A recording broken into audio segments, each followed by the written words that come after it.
This is Bloomberg Surveillance with Tom Keene and Paul Sweeney. Apple's still minting more money than God, right? Geopolitics front and center for global Wall Street. With Lisa Mateo on markets. Stocks are coming off of another record high. And Michael Barr with news. U.S. Secretary of State discussed the conflict in Gaza. The best in economics, finance, investment, and international relations. This is Bloomberg Surveillance on Bloomberg Radio.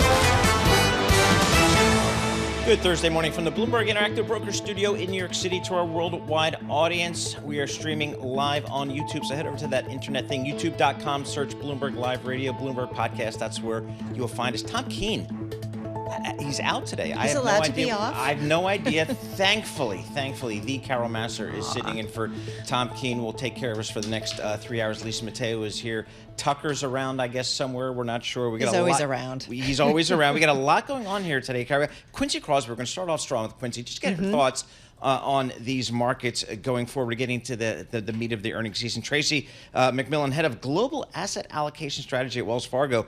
I was just at a Wells Fargo event down in Kiowa yesterday, so I had a lot of tough Wells Fargo. job, kiddo. I know. I would have gone. I managed to sneak in 9 holes there, so they're doing fine down there in Kiowa. Matt Sigel, head of digital asset research at Van Eck Associates. He's going to be in studio. So we got a lot coming up over the next 3 hours. We will start it on strong. David Gura, who is just here, he's back. We'll get some thoughts from David. You think there's a race going on or something? There might be something going on here at the politics, so we'll get to him. But right now, let's kick everything off here with You got it. We've got NASDAQ futures getting a bit of a lift this morning. This is after Taiwan Semiconductor raised its revenue outlook for the year, a show of confidence to the AI boom. So TSMC right now, ADR's up about 8%. Checking in with other chip stocks, we have NVIDIA up 3%, Qualcomm up 1%, Micron Technology up more than 2%. Let's get to NASDAQ futures, up 0.8%, 171 points. We have Dow futures, little change, up about 36 points. S&P futures up about 0.4%, or 25 points. The 2-year yield at 3.94%. That's little changed. We have the yield on the 10-year 4.03%, and that's up about 1 basis point. To commodities, oil steadying right now at $74 a barrel. WTI crude $70 a barrel. Gold climbing to a record. Right now we have spot gold up about 0.5% at $2,687 an ounce. Nestle rebounding. This is after its results missed estimates, but its CEO told analysts that he's reviewing the company's product portfolio right now. Shares up about 2% in Switzerland. And Nokia, after its sales miss, shares are down right now, set to cut. They also said they're set to cut almost 2,000 jobs in China. That's a Bloomberg Business Flash. Paul and Carol. Hi, Lisa Mateo. Thank you so much. We appreciate that. Carol, we've had some pretty strong I think earnings coming out of the big banks. I mean, I've been pretty impressed with the Morgan Stanleys, the Goldman Sachs. Morgan Stanley had a blowout quarter, and who'd have thunk, right? I think we always think about J.P. Morgan, right, which kicked it off on Friday. Also doing well, but Morgan Stanley just off the charts on every metric. Yeah, it was really good. I mean, their investment banking advisory stuff, their capital market stuff, their the wealth management, which I know is such a big part of their business. So, and we've had net interest income. Yeah. Really strong number. Yeah, so I'll be interested to see the European banks, I guess, next week, because there's been such a gap just been widening between the big U.S. banks and the European banks. And I'll be interested to see how they perform next week. On a day when we've got the ECB decision coming at 8:15 a.m. Wall Street time, right? We're expected to see another cut, second one, 5 weeks after the first. So how that has implications potentially for European banks. Can I just say that one thing that's on my radar? Please. The chip sector. Yes. TSM is up 8% in the pre-market. Oh, there you go. Okay. Some good news after ASML really just dampened the whole sector. Yeah, and with the ASML data, I was like, is this the beginning of the peak? We're going to look back on this and say, oh, that ASML thing was the peak of the AI story for at least. Mandeep Singh from Bloomberg Intelligence is saying, no, it's a cyclical business. Don't worry about it. It's ups and downs. But Ian King, too. The other thing is it wasn't just AI. It was a broadening out in terms of chips. So, Apple's one of their big customers. Like, there's a lot of big customers that play into those companies. And so we'll have to see. But you're right. It's cyclical. I love pulling up the Apple and then doing the supply chain function on the Bloomberg. One of my favorites, see where all the chips come from and where they go and all that kind of stuff. That massive supply chain, right? Exactly. All right, let's check in with Quincy Crosby. She's a good friend of the Bloomberg Surveillance program. Chief Global Strategist at LPL Financial. Hey, Quincy, as we step back here, we've got futures higher here today. We're getting into the beginning and the teeth of the earnings, as Carol and I were just discussing. What are you looking for this earnings cycle here from corporate America? excuse me, we always say this when we're wondering where we're headed, but the guidance is going to be crucial. But before we even get to the guidance, we're paying attention to the margins, because right now the operating margins look very healthy. But what you're looking for is any sign that there is pressure on the margins, because the one thing we worry about is the labor market. And we know when there's pressure on the margins, besides pricing higher, because one thing we've heard so far is that the inflation hasn't gone away. Prices have inched higher. But the thing is, operating margins being squeezed, they're going to let people go. And so far, we have an unemployment rate that is at 4.1%. And that, was a wonderful positive surprise for the markets when we had the payroll report. So interesting in terms of, I feel like, Quincy, we really moved from, we have been economic point to economic point, Fed speak to Fed speak, and now we're obviously immersed in earnings. It's early in, but this is a big week. Netflix is a big one after the closing bell. Some of those big mega cap names. How important is that for you as kind of an indicator of maybe what's to come here, especially for those that can really shape the market trade? Well, absolutely. I mean, you remember that Netflix used to be the one that came in the first, and it really helped move. It helped move the other mega names. I don't think it has that much power at this point, but nonetheless, we will look at subscriptions and we'll see where they are coming from. And if they are coming from the U.S., if they've added from the U.S., it tells us that the consumer is okay, that the consumer is spending money on what Netflix has to offer. And then we're also focused on international, where they're getting the subscriptions internationally. So that's going to be important, but I don't think it has that move that moves the rest of the market the way, say, Taiwan Semiconductor did with its earnings report and outlook.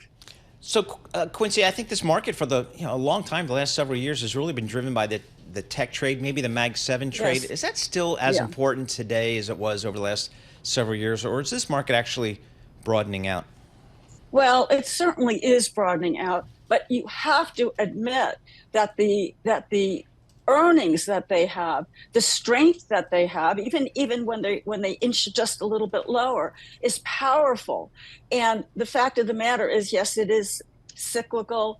There's a seasonality to it. By the way, the second quarter historically tends to be weaker for the for tech, and it certainly was. But the valuations right now are so rich that a lot is going to be expected, not just from the providers such as Nvidia, for example, but from the Apple, from Microsoft, Amazon, and so on. What are they doing? They spent collectively about $60 billion during the second quarter on infrastructure. And the market, as you know, has been watching and saying, okay, what are you doing with it? We had to listen to Walmart, certainly the opposite, telling us what they've been doing with AI and how it's helped them. And that's basically what is going to happen. We're going to have to look to see, how is AI, generative AI, actually helping operating systems and margins in just the regular companies, big companies such as Walmart. Yeah, stop spending on all the build out and show me what it can do. Hey, Quincy, if I look at the S&P 500, the 11 major industry groups that are in that index, all are higher. Even energy at the bottom of the pack is up about 8.5%. Infotech is up about 32%, but it's all up. We talk about the broadening out of the market. Small caps, they're up about 13%. Do you see some healthy fundamentals and dynamics in that index, which also helps tell that broadening out story? Well, absolutely. The irony, because people look at the small caps and don't think that they're necessarily very risky. Actually, the risk profile for the small caps is much higher than the S&P 500.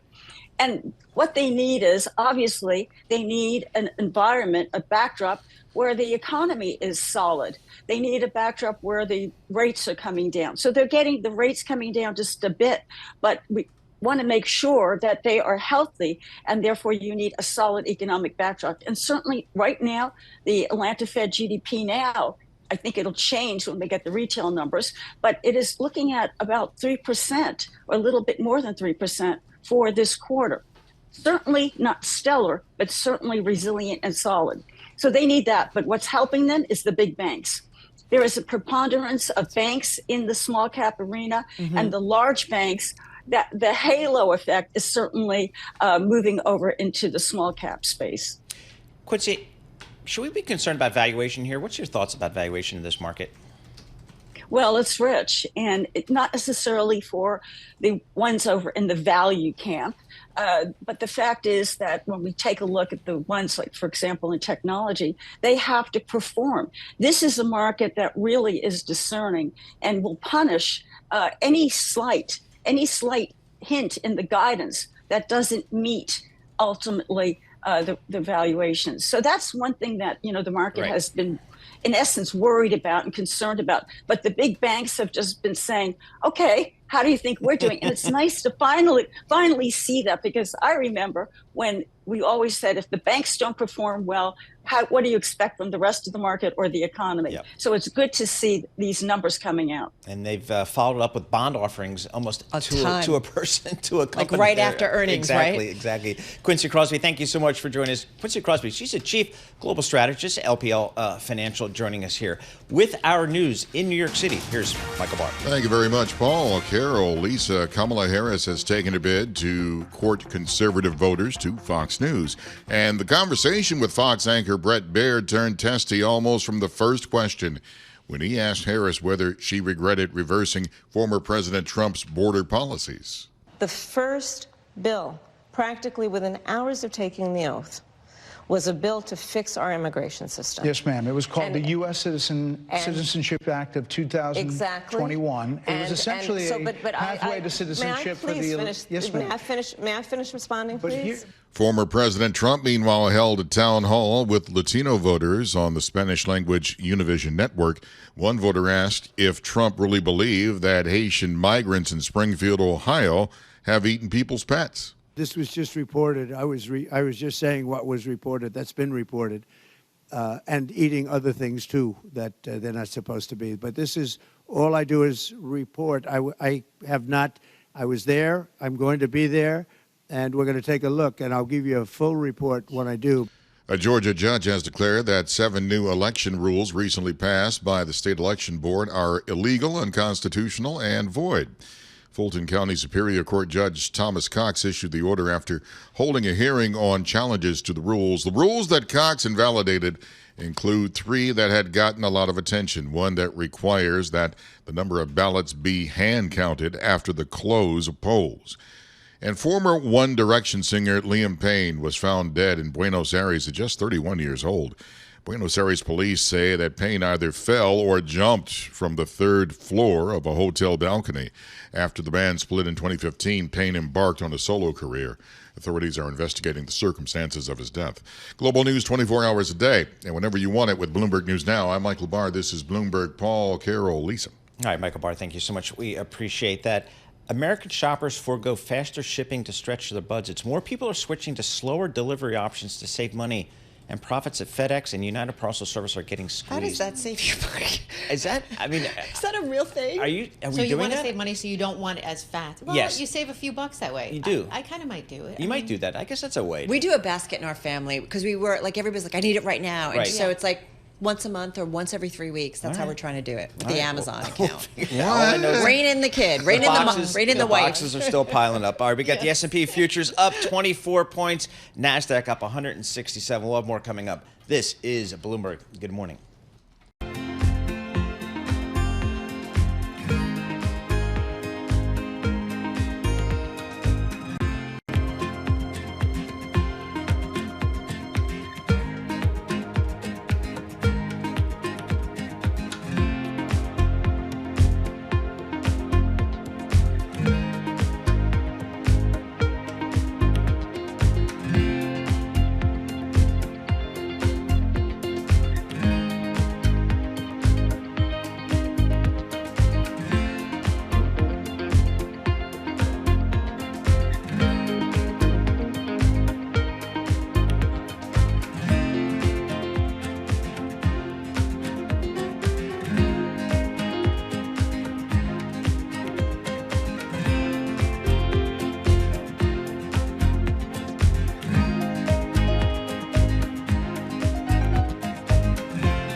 markets, headlines, and breaking news 24 hours a day on Bloomberg Radio, Bloomberg Television, and the Bloomberg Business app. This is a Bloomberg Business Flash. In the Bloomberg Interactive Broker Studio, I'm Lisa Mateo. Futures advancing, and this as company earnings are in focus. Netflix leads nearly a dozen companies reporting.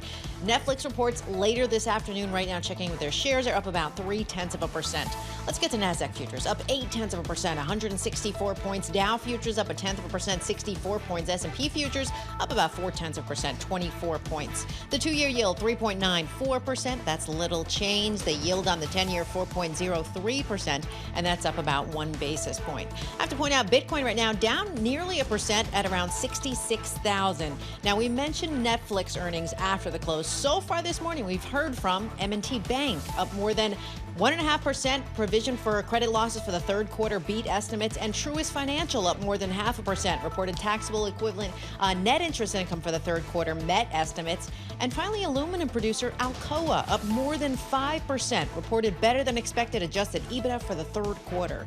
For on-demand news 24 hours a day, subscribe to Bloomberg News Now wherever you get your podcasts. I'm Lisa Mateo. That's a Bloomberg Business Flash. Paul and Carol. Hi, Lisa Mateo. Thank you so much. We appreciate that. We have Carol Massar sitting in for Tom Keene here. I'm Paul Sweeney. We're live here in our Bloomberg Interactive Broker Studio. We're streaming live on YouTube. So head over to youtube.com, search a Bloomberg podcast, and that's where you'll find us. So, Carol, I'm looking at the SPX up 22, 23%. I'll take it. The equal-weighted SPW up 15%. Take that, too. I mean, we're getting into the teeth of earnings here. I don't know. I'm looking at my INGO function on the Bloomberg Terminal. That gives you all the fixed income returns. They're all green. I got high yield up 7-8%. I didn't know about this function. I love this. Very cool. So you can see they're actually green on the screen for a lot of the fixed income space, which is nice to see. So the question is, if you're ahead of asset allocation, where do you go? Let's ask our next guest, Tracy McMillan. She's global head of asset allocation strategy at Wells Fargo. Tracy, I've got green on the screen for fixed income. I've got green on the screen for equities. Where are you suggesting your clients go here as we finish out 24 and into 25, stocks and bonds? So we're telling investors that they should be thinking about the next moves that the Fed is going to make, and that will be cuts at the short end of the yield curve. So we're saying take some money out of short fixed income. So whether that's in cash, whether that is in short-term investment grade fixed income, take some of that out, move it over to areas of the equity markets that we think are going to benefit from those lower rates, that will benefit from potentially a bit more growth in 2025. So we like areas that are economically sensitive. So, think small caps, energy, materials, industrials, financials is another sector we like. And on pullbacks, even the communication services sector. So, in other words, you're not buying the market, certainly on the large cap side. You are being very picky in terms of valuation and looking at those that are undervalued at this point, Tracy. That's right, Carol. We are not buying the full market at this point, especially with valuations where they are. You just mentioned that the S&P 500 is up about 24% year to date. We back that up 12 months, it's up about 40%. And usually when you see a run that strong, you will start to see some consolidation. And if we were to see that consolidation, then we think we would see better opportunities, better entry points ahead of what we think will be a positive year for the S&P 500 next year. How about U.S. versus non-U.S., Tracy?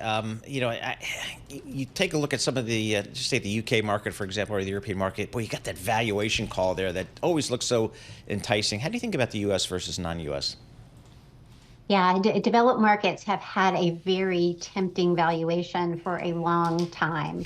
And we continue to think that that the U.S. markets are going to continue to outperform developed markets, continue to outperform emerging markets. So we are overweight, U.S. large caps in particular. We're building positions in U.S. small caps as well. We think that developed markets are going, and emerging markets for that matter, are going to continue to struggle with growth. We think that the symbiotic relationship that the Eurozone has had with China is starting to break down, and that both sides of that trading relationship are suffering as a consequence. You know, Tracy, I'm glad you went there in terms of China exposure, because it feels like China, every day we come in and the government there is trying to throw some kind of stimulus, but it constantly disappoints, it seems. However, we have seen Chinese stocks that trade here in the U.S. They have bounced back, but they're still well off their highs that we saw a few years ago. China, the importance of it in terms of the global market outlook, the global economy. Yeah, so it's important because it's the second largest economy in the world, so certainly a driver of global growth. But you're right, the stimulus that we've seen so far seems to be disappointing investors, falling short of that kind of do what it takes policy. And so we think that China is going to continue to suffer from secular issues, demographic issues, the property market, and their turn to mercantilism more recently is also a more concerning sign for us. That doesn't mean that we paint all emerging markets, though, with broad brush, because we do think that markets like India could benefit from some of the weakness we see in China. So yes, China's important, but there's a lot of other economic activity outside of China that can benefit from some of its internal struggles. All right, I'm not sure I want to take emerging market risk. I'm kind of looking at my 2-year U.S. government treasury close to 4%. Do I just stick my money there, Tracy, or do I try to take maybe even some credit risk out there? How do you think about some of that fixed income play? The global high yield is at, what, 9% so far this year? Exactly. Yeah. So we would say that investors in those short-term treasuries and investors in money market funds need to be wary of interest rate risk as the Federal Reserve continues to cut. We do see 5 more cuts from the Federal Reserve, so that interest rate is going to come down as they cut rates on the front end. So we're telling investors term out, start looking at the intermediate part of the curve, and like you said, look at taking some credit risk. If you look at corporates, double Bs, triple Bs, you can get 5 or 6% on those types of bonds. And also, as you mentioned, high yield is another space where investors can look to get some additional incremental income in their portfolios. All right, Tracy, thank you so much. We appreciate that. Hey, Tracy, I look at your background, William & Mary, undergrad and MBA. I went to the University of Richmond. We are big rivals. Did you know that? I did know that. Yes, you're a spider. Exactly right. And Rich, I'll have you know, the longest running football rivalry in the South is Richmond and William & Mary. My daughter is at William & Mary. Is that right? So you know what? 2 against 1. I'm just going to tell you, Tracy. 2 against 1. Tracy, thank you so much. We appreciate that. Tracy McMillan. She's the global head of asset allocation strategy at Wells Fargo. Wells Fargo in Winston-Salem, North Carolina, which is a great town. I love Winston-Salem. I think William & Mary, was it their football team? Was it not last season or the season before, was doing really well? Really well. Sorry. It's a great school. I mean, in Williamsburg, Virginia. But it's a great little rivalry there. Richmond, William & Mary. You think about some of the rivalries in the South, Alabama, Auburn, Florida, Georgia. No, it is the University of Richmond and the College of William & Mary. Those Southerners take their football super seriously. They do. They do. Say that. Yeah, I was just down in Key West, South Carolina, and flags out all over the place. Every household of every SEC school, they're all into it. So good checking in with Tracy. Looking at the futures here, we got some green on the screen, folks. Let's not get over that. S&P. It's up about 0.4%. The NASDAQ up about 0.8% here. So we got a little bit of green on the screen. Looking at the yield space, the 10-year Treasury, 4.03%, up a couple of basis points. And for Alex Steele, I have to call out oil. WTI crude oil, pretty flat here, but just around $70 per barrel. We pulled back from that the highs we'd seen over the last several weeks on the rising Mid-East tensions, pulling back a little bit here. Bitcoin, Matt Miller, I'll call it out. It's off 1%. Still just under $67,000 per token for all the crypto folks out there. This is Bloomberg. Good morning.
markets, headlines, and breaking news 24 hours a day on Bloomberg Radio, Bloomberg Television, and the Bloomberg Business app. This is a Bloomberg Business Flash.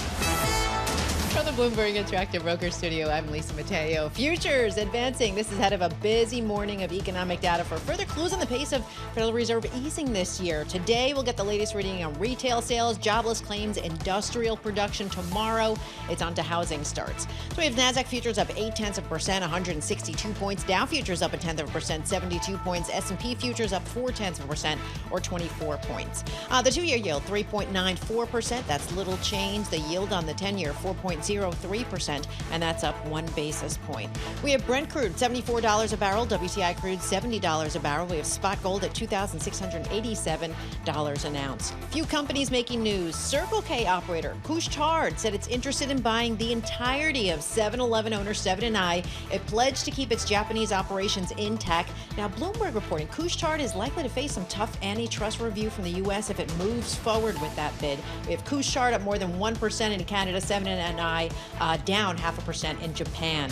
Shares of Expedia up 7%. The Financial Times reporting Uber reportedly explored a potential bid for Expedia. No formal approach has been made. We have Uber down about 3%. And finally, sources saying European unions warned social media platform X it may calculate fines against it by adding in revenue from Elon Musk's other businesses, including SpaceX and also Neuralink. That's a Bloomberg Business Flash. Paul and Carol. Shouldn't we not call it 7-Eleven, just call it 24/7? Because aren't they open like around the clock? And I never heard of this Couche-Tard thing until you started reporting on this. Yeah. It's a thing, right? It's Circle K. It's kind of like a 7-Eleven, and that's why you get the whole antitrust review. All right. After having traveled through Ireland and through rural South Carolina, I can tell you one thing. Subway is everywhere. I mean, for every McDonald's you see, I see 10 Subways. That's wild. They are everywhere. So even in Ireland? Even in Ireland. It's the Subway KFC. Yeah, that's in the same thing. And I'm like, it's a thing. I don't know. Yeah. Good. All right, Lisa, thank you so much. We appreciate that. Lisa Mateo, we appreciate that. Yeah, of course. It's great. They do good that. We got Carol Massar sitting in for Alex Dale. I'm Paul Sweeney. We're live here in our Bloomberg Interactive Broker Studio. We're streaming live on YouTube as well. So head over to that internet thing and search Bloomberg Podcast, and that's where you'll find us. All right, I don't know. Crypto, I think my knowledge base extends to Bitcoin. That's about it. I mean, and I got Bitcoin at just under $67,000 per token. I don't know what to make of it. It's up 60% I know. this year. It's extraordinary. Is it a store of value? Is it a speculative asset? Is it a equity-linked asset? I don't know. But a presidential race indicator? There you go. Very good. But our next guest, he clearly has a view on this. Matt Sigel. He's head of digital assets research at Van Eck. Matt, what are the smart people in crypto talking about today? What are the next things that we need to be thinking about going forward with crypto? Yeah, we have strong conviction that we're on the cusp of a high volatility rally in Bitcoin that would be a similar pattern to what happened around the 2020 election. So when you look at the volatility profile of FX, fixed income, equities, they're all at the high end of their range over the last year. Bitcoin stands out for trading at the low end of its volatility range. Now we're starting to see that change. And some of that is the market starting to price in the higher odds that Trump has in the election. And some of it is just sellers' exhaustion. We had a lot of large sellers over the summer. They've kind of wrapped up. So the backdrop is looking pretty strong. There's also not much leverage in the space right now. So that is something that could emerge with a bit more optimism. Would you rather see a Trump White House versus a Harris White House based on maybe some of his comments on the crypto space? 100%. The current administration has spent 4 years attacking this industry in every agency. How so? Is it Mr. Gensler at the SEC, or is it more than that? Well, Biden put out an executive order in the first few months of his administration instructing all federal agencies to take a maximum enforcement approach towards this industry. So, why do you think? Because they want maximum control over the financial system, want to be able to track and see every transaction, and don't have a great respect for privacy would be my take on it. I would counter why not, shouldn't they? Because Bitcoin was initially kind of set up to be the anti-establishment, right, in terms of the financial industry. And yet you guys all want to now play kind of with the traditional environment and investors. No, you know what I mean? So shouldn't there be some oversight to protect investors? Well, that's what the ETF wrapper did, and we've seen $20 billion of flows into these spot Bitcoin ETFs since their launch in January. And what we've flows noticed don't necessarily mean investors want to play with it, right? Yeah. So what we've noticed is that the weekly inflows into these Bitcoin ETFs have been predictive of the next week's returns. So yes, institutions do want access to this asset. It's anti-dollar. It's a fixed, scarce asset with a predictable monetary policy, which is not what the Fed has been following. And we can see that hedge fund holdings of the Bitcoin ETFs were up 40% in Q2. The number of public companies that now own Bitcoin on their balance sheet, that number is also up 40% year over year. It's approaching why would a 50 different companies. So why would companies do is that? Why are they owning They it? want to make money. It's the best performing asset class most of the last 15 them years. do it as a tiny slice, to be fair. Yes. Even in a portfolio, if somebody comes on, they say it's a tiny slice. You mean the listed companies who are adding Bitcoin? For MicroStrategy, it's not a tiny slice. For Block, it's not a tiny slice. For Reddit, it's not a tiny slice. These are meaningful allocations. If you look at crypto's correlations over the last 10 years, the strongest correlation has been positive with money supply. So what did your last guest said? The Fed is cutting rates. Let's get out of short-term fixed instruments. Let's get into riskier assets. This is where Bitcoin has historically shined, is when money supply is accelerating and the dollar is weak. So what's the election likely to solidify? 4 more years of irresponsible money printing. I just saw that Moody's has put a number of countries on warning for sovereign downgrades. They're on the lookout for when a country's tax You're talking revenues, about deficits and so on. Yeah, right? deficits, right? So they're looking at scenarios where interest payments are more than 20% of federal revenues. In the U.S., it's 24% right now. So we think that the market will refocus on this fiscal unsustainability after the election, and that will turbocharge Bitcoin and crypto's performance. At Van Eck, the flows coming into the crypto, who are those people? Is it retail, institutional? What are the fund flows that you guys see? Yeah, so not all of the ETF holders need to report their positions. Okay. So what we have observed is that hedge funds have been the largest purchasers of the Bitcoin ETFs. RIAs have been smaller, but they are growing. And even some public pension plans like Wisconsin, Michigan, Jersey City. Nice. There you go. You own it, Carol. and I think one of the most striking things about Bitcoin this year... Don't get me into Jersey City politics or their budget. One of the most striking things this year has been the transformation in the mainstream media around Bitcoin's energy intensity. We've looked at some research analyzing the natural language models as how the media is treating Bitcoin. And really, that negativity has evaporated. There's been a lot of peer-reviewed research that's come out that has proven that Bitcoin can help incentivize the renewable build-out by acting as this economic battery. And it's been very encouraging to see that transformation. And because of that, Bitcoin and AI are now inextricably linked. Both require vast amounts of energy. Bitcoin miners are beginning to pivot and transition some of their electricity to serve the AI market. And those Bitcoin miners, the publicly traded ones that have pivoted, their stocks have massively outperformed. So we think there's going to be more of that convergence between Bitcoin and AI. And President Trump certainly understands that. So Bitcoin companies now are just saying, wait a minute, I've got a new revenue stream. I'm helping out the AI guys who need access to data centers. Yeah, the Bitcoin miners trade at about $4 million per megawatt of power that they control. The data center companies trade at $40 million per megawatt. So there is an enormous arbitrage. It takes a bit of CapEx to repurpose these facilities. You need redundant power. You need better fiber connections, more water. But once you do, the economics are highly compelling. And those are the stocks that are outperforming. CRYP, CryptGo, gives you a launchpad monitor for all the crypto stuff.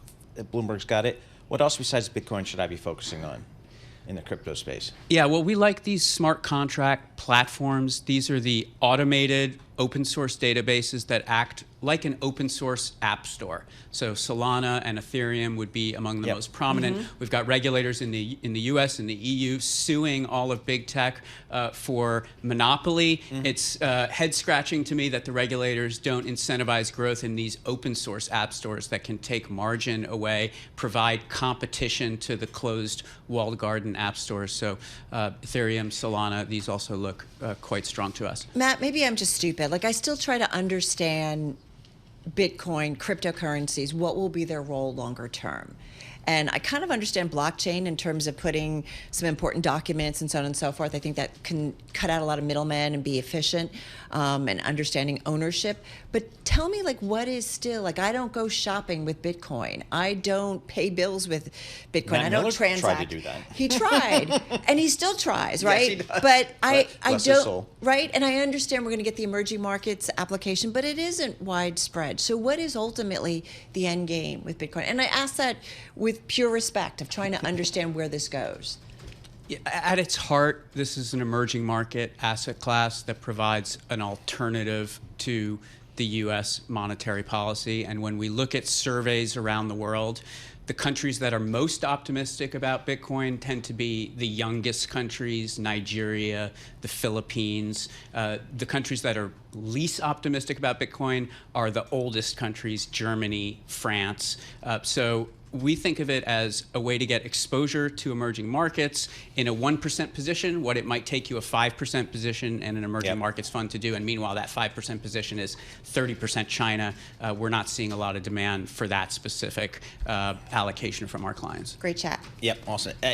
Pretty much everything I know from crypto, I know from this guy. Matt Sigel, head of digital assets research at Van Eck. Of course, he's originally from Bloomberg. That's the highlight of his career. We appreciate him coming in, giving us some thoughts on the whole crypto space. It really is helpful. With our news in New York City, here's Michael Barr. Thank you very much, Paul, Carol, and Lisa. It's 19 days and counting until Election Day. Last night, Vice President Kamala Harris appeared on Fox News and raised concerns about Trump's recent comments in which he called some Democrats the enemy within and threatened to use the military against them if there's chaos on Election Day. The President of the United States, in the United States of America, should be willing to be able to handle criticism without saying he'd lock people up for doing it. Former President Donald Trump was on Univision. A voter pointed to Trump's unfounded claims about Haitian migrants eating pets in Springfield, Ohio. I was just saying what was reported, that's been reported, and eating other things too. Trump has called for the mass deportation of people who are in the U.S. illegally. President Biden announced another aid package for Ukraine during a phone call with President Vladimir Zelensky. Bloomberg's Amy Morris has details from Washington. It is a $425 million arms package for Kyiv, announced during the phone call ahead of a meeting with European leaders in Berlin to discuss Ukraine. The package includes additional air defense capability, munitions, and armored vehicles. The White House says Biden also used the call to brief Zelensky on his efforts to surge security assistance to Ukraine over the remainder of his term in office. President Zelensky updated President Biden on his plan to achieve victory over Russia, and Biden will host a virtual meeting of the Ukraine Defense Contact Group next month. In Washington, Amy Morris, Bloomberg Radio. U.S. B-2 stealth bombers have struck weapons storage sites linked to Houthi rebels in Yemen. It is the latest effort to blunt attacks by the Iran-backed group that have roiled commercial shipping in the Red Sea. Global news 24 hours a day and whenever you want it with Bloomberg News Now. I'm Michael Barr. This is Bloomberg.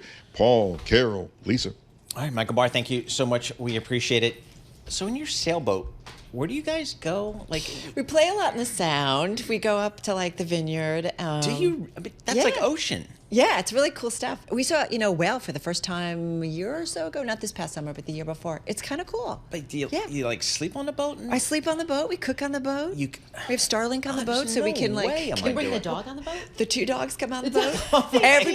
Everybody in the pool. Everybody on the boat. There is no way am I. Do you know what? That. It's so soothing. The ocean's in front of you. Anything can happen. Oh man! I feel like an explorer. Yeah, I see some of the stuff on social media, Lisa. I'm like, there's no way am I going out in the ocean. Hey, someday like there might boat. be a YouTube channel of Carol and John on the boat. Oh, Just there telling you go. Very That's good. where All I'm right, we have going. more coming. That to look forward to. Bloomberg.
headlines and breaking news 24 hours a day on Bloomberg Radio, Bloomberg Television, and the Bloomberg Business app. This is a Bloomberg Business Flash.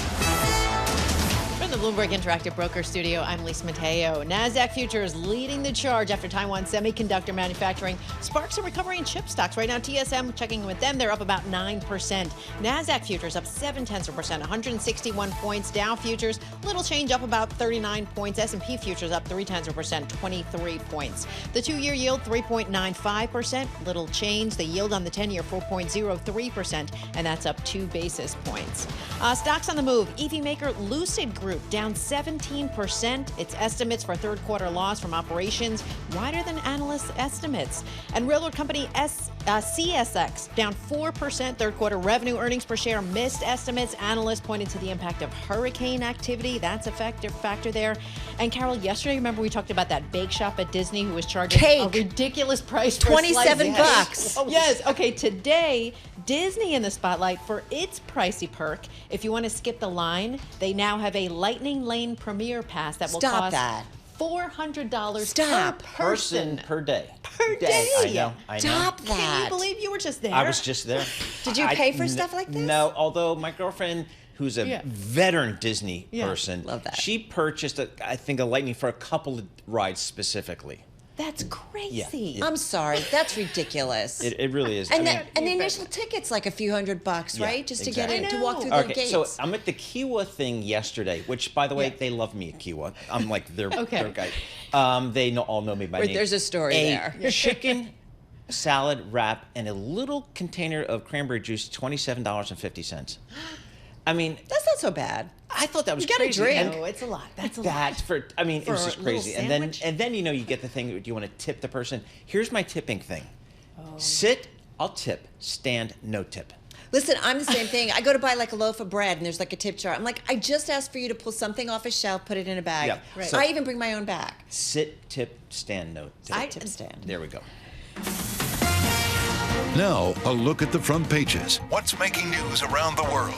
Your daily roundup of today's headlines from major publications.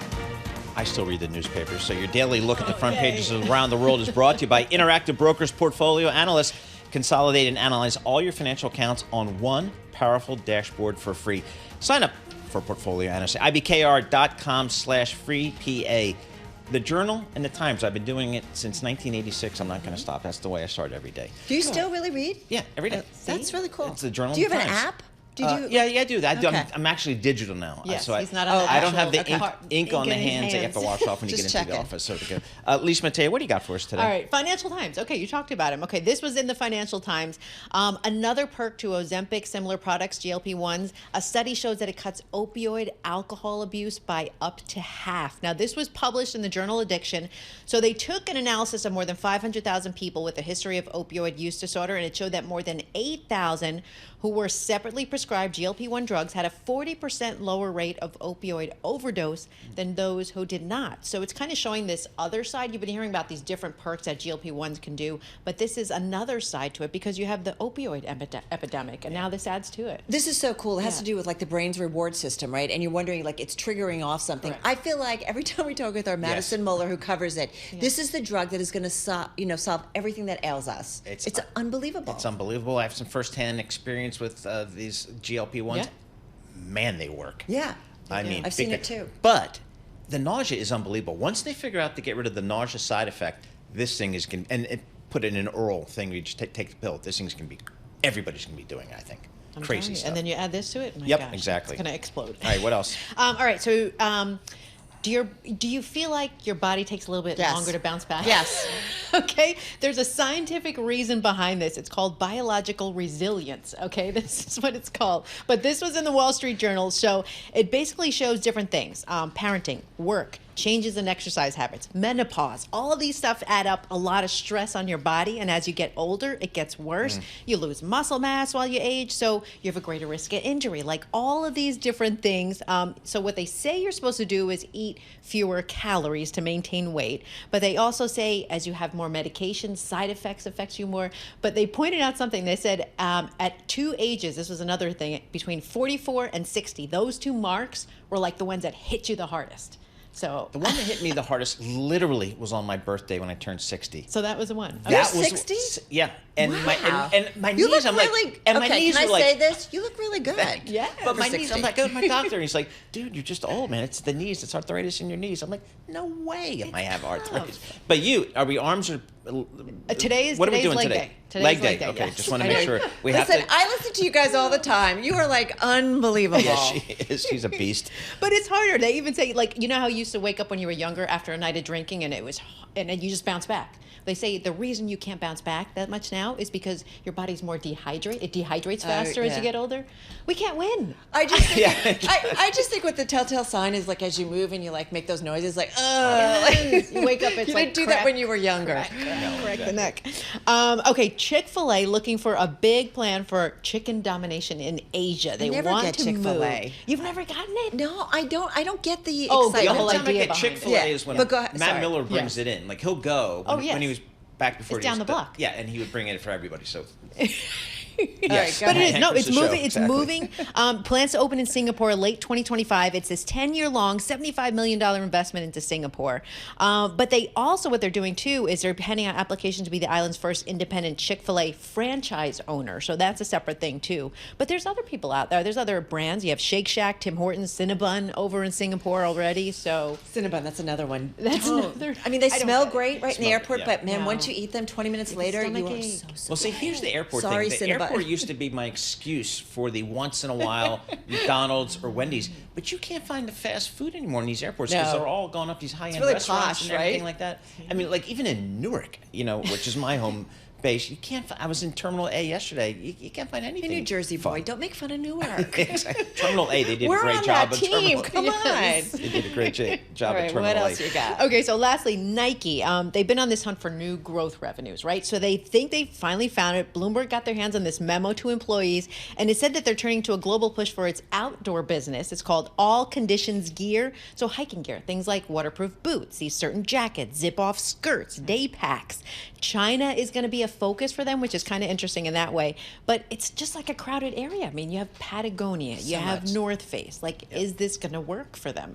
I love how things are named like ACG, all conditions gear. Yes, ACG. It's just outside things. It's hiking boots and all that kind of stuff. We right? had Derek Jeter and the guy who does the untucked shirts in Oh, yes. interviewing. I don't know if you guys had We them as did- well. we had them on. Yes. They were fabulous. And they were talking about entering this business, and I was looking, I was like, aren't there a million great companies already doing this stuff? This athleisure, it just seems like such a crowded market with really good stuff. Yes and yes, and everybody's trying to go for like the best kind of feeling products. But I also do think when you throw a celebrity like Derek Yeah, Jeter, I guess. those are brands that get noticed, whether he wears them, his friends wear them, and we shall see. But I agree with you; it's a super crowded market. That's a lot. But more people doing the outdoor stuff, What do you wear when hiking. you work out? I go to not to get personal. no, I go curious. to Gap. I go to Yeah. Old Navy. I don't spend the whole You don't do the Lululemon. Lululemon thing? I don't do the Lululemon. No. Yeah, too Alex much. doesn't do the Lululemon $100 for either. a pair of leggings. Is that You're it? crazy. No comment. I was about to say, I come do on, Lululemon. Carol. All right, But I also do buy when they're on sale. They don't go on sale a lot. No. But I do buy some things But on you sale. can get it on sale. All right, very good. That is our Do you newspaper work out? segment with Lisa Mateo. Do you What? work out? Oh, please, come on. During the I thought you had a pandemic, Peloton. all right, we have the Peloton bike and we have the Peloton walking thing. Yes, the treadmill. The treadmill. The walking thing? Walking thing. Now my girlfriend's all into it. She's like 10,000 rides or something crazy like that, and everybody at Peloton knows her and everything. So, and during the lockdown, I did do it a lot. Yeah, and that's then what when I started thought. commuting, So what I was happened? I started commuting, and I was like, so I walked to Penn Station. That's Okay. Wait, what was there you that go. story? That second story you did about a tartar between a certain age? Yes, Like these exactly. things? And there you go. There you go. It all ties together, doesn't it? Exactly. All right, Lisa Great Mateo. stuff. Thank you very much on the newspaper stuff here. Looking at futures, kind of giving back a little bit, but we're still got a little bit of green on the screen here. We're going to get some earnings. Netflix after the close is going to be really interesting to me. There's a Bloomberg news story out there. Maybe it's kind of. People are concerned that maybe this thing has peaked a little bit. It's had a little bit of thing. Its stock's kind of ripped, but It's up 44% so far this year. I know, but I mean they've made it. They've shown you can be profitable in the streaming business, and everybody else in the media space, Walt Disney, Warner Brothers, they're all just trying to figure out how to do it profitably. So we'll see from our good friends at Netflix after the close. That's coming up. This is Bloomberg.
This is Bloomberg Surveillance with Tom Keene and Paul Sweeney. Are these stocks under-owned by institutional Wall Street? A lot of these companies talking about generative AI. With Lisa Mateo on markets. Investors just worried about the ongoing sales slump in China. And Michael Barr with news. A ship traveling through the southern Red Sea has been attacked. The best in economics, finance, investment, and international relations. This is Bloomberg Surveillance on Bloomberg Radio. All right, Kara Massar sitting in for Tom Keene. I'm Paul Sweeney. We're live here in our Bloomberg Interactive Broker studio, streaming live on YouTube as well, so check us out over there. Busy hour coming up. David Steinbach, Global CIO at Hines. We're talking about commercial real estate, kind of where are the opportunities, where are the risk here. David Gura is going to come back in the studio. I have no idea why, but he's got a great podcast, the Big Take election, podcast. Perhaps? Maybe election. We'll let him deal with that. Brett Kenwell, investment analyst at eToro, is going to give us his sense of the retail sales data that's coming up at the bottom of this hour. So we got a lot of stuff coming up in this hour to keep us all busy. We got a little bit of green on the screen as well. Bloomberg Surveillance is brought to you by Cohn Resnick Advisory, Assurance, Tax. Discover optimization strategies that are helping CFOs make their finance function more competitive and resilient. Talk to Cohn Resnick's advisors. Let's get a Bloomberg Business Flash. We can do that right now with Lisa Mateo. You got it. We got NASDAQ futures getting a bit of a lift after Taiwan Semiconductor raised its revenue outlook for the year. A show of confidence for that AI boom. TSM ADRs up 9%. Other chip stocks checking in. NVIDIA up 3%. You have Qualcomm, Micron Technology, Advanced Micro Devices, Broadcom, all up 2%. NASDAQ futures, let's get to that. Up 0.8%, 171 points. Dow futures, little changed, up 18 points. S&P futures up 0.3%, or 23 points. The two-year yield, 3.95%. That's up 1 basis point. The yield on the 10-year, 4.04%, and that's up 2 basis points. Commodity, oil studying after 4 days of declines. Right now, Brent crude up $74 a barrel. WTI crude, $70 a barrel. We have spot gold higher, $2,681 an ounce. Nestle starting to rebound after its results missed estimates. That's because its CEO told analysts he's reviewing the company's product portfolio. So we have their shares up more than 2%. And Nokia, ADRs down 5%. Its sales missed. It also reported it's set to cut almost 2,000 jobs in China. And the Financial Times reporting Meta fired about 24 staff in LA for using their $25 meal credits to buy household items, things like acne pads and wine glasses. That's a Bloomberg Business Flash. Paul and Carol. Hey, nice job, Meta. Very good there. All right, Lisa Mateo, thank you so much. We appreciate that. Carol Mouse is sitting in for Tom Keene. I'm Paul Sweeney, live here in our Bloomberg Interactive Broker studio, streaming live on YouTube as well.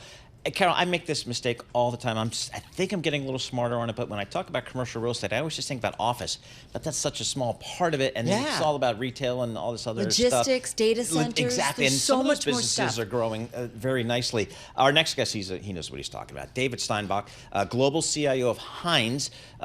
David, you guys do this stuff globally. You said you're about to head over to Asia.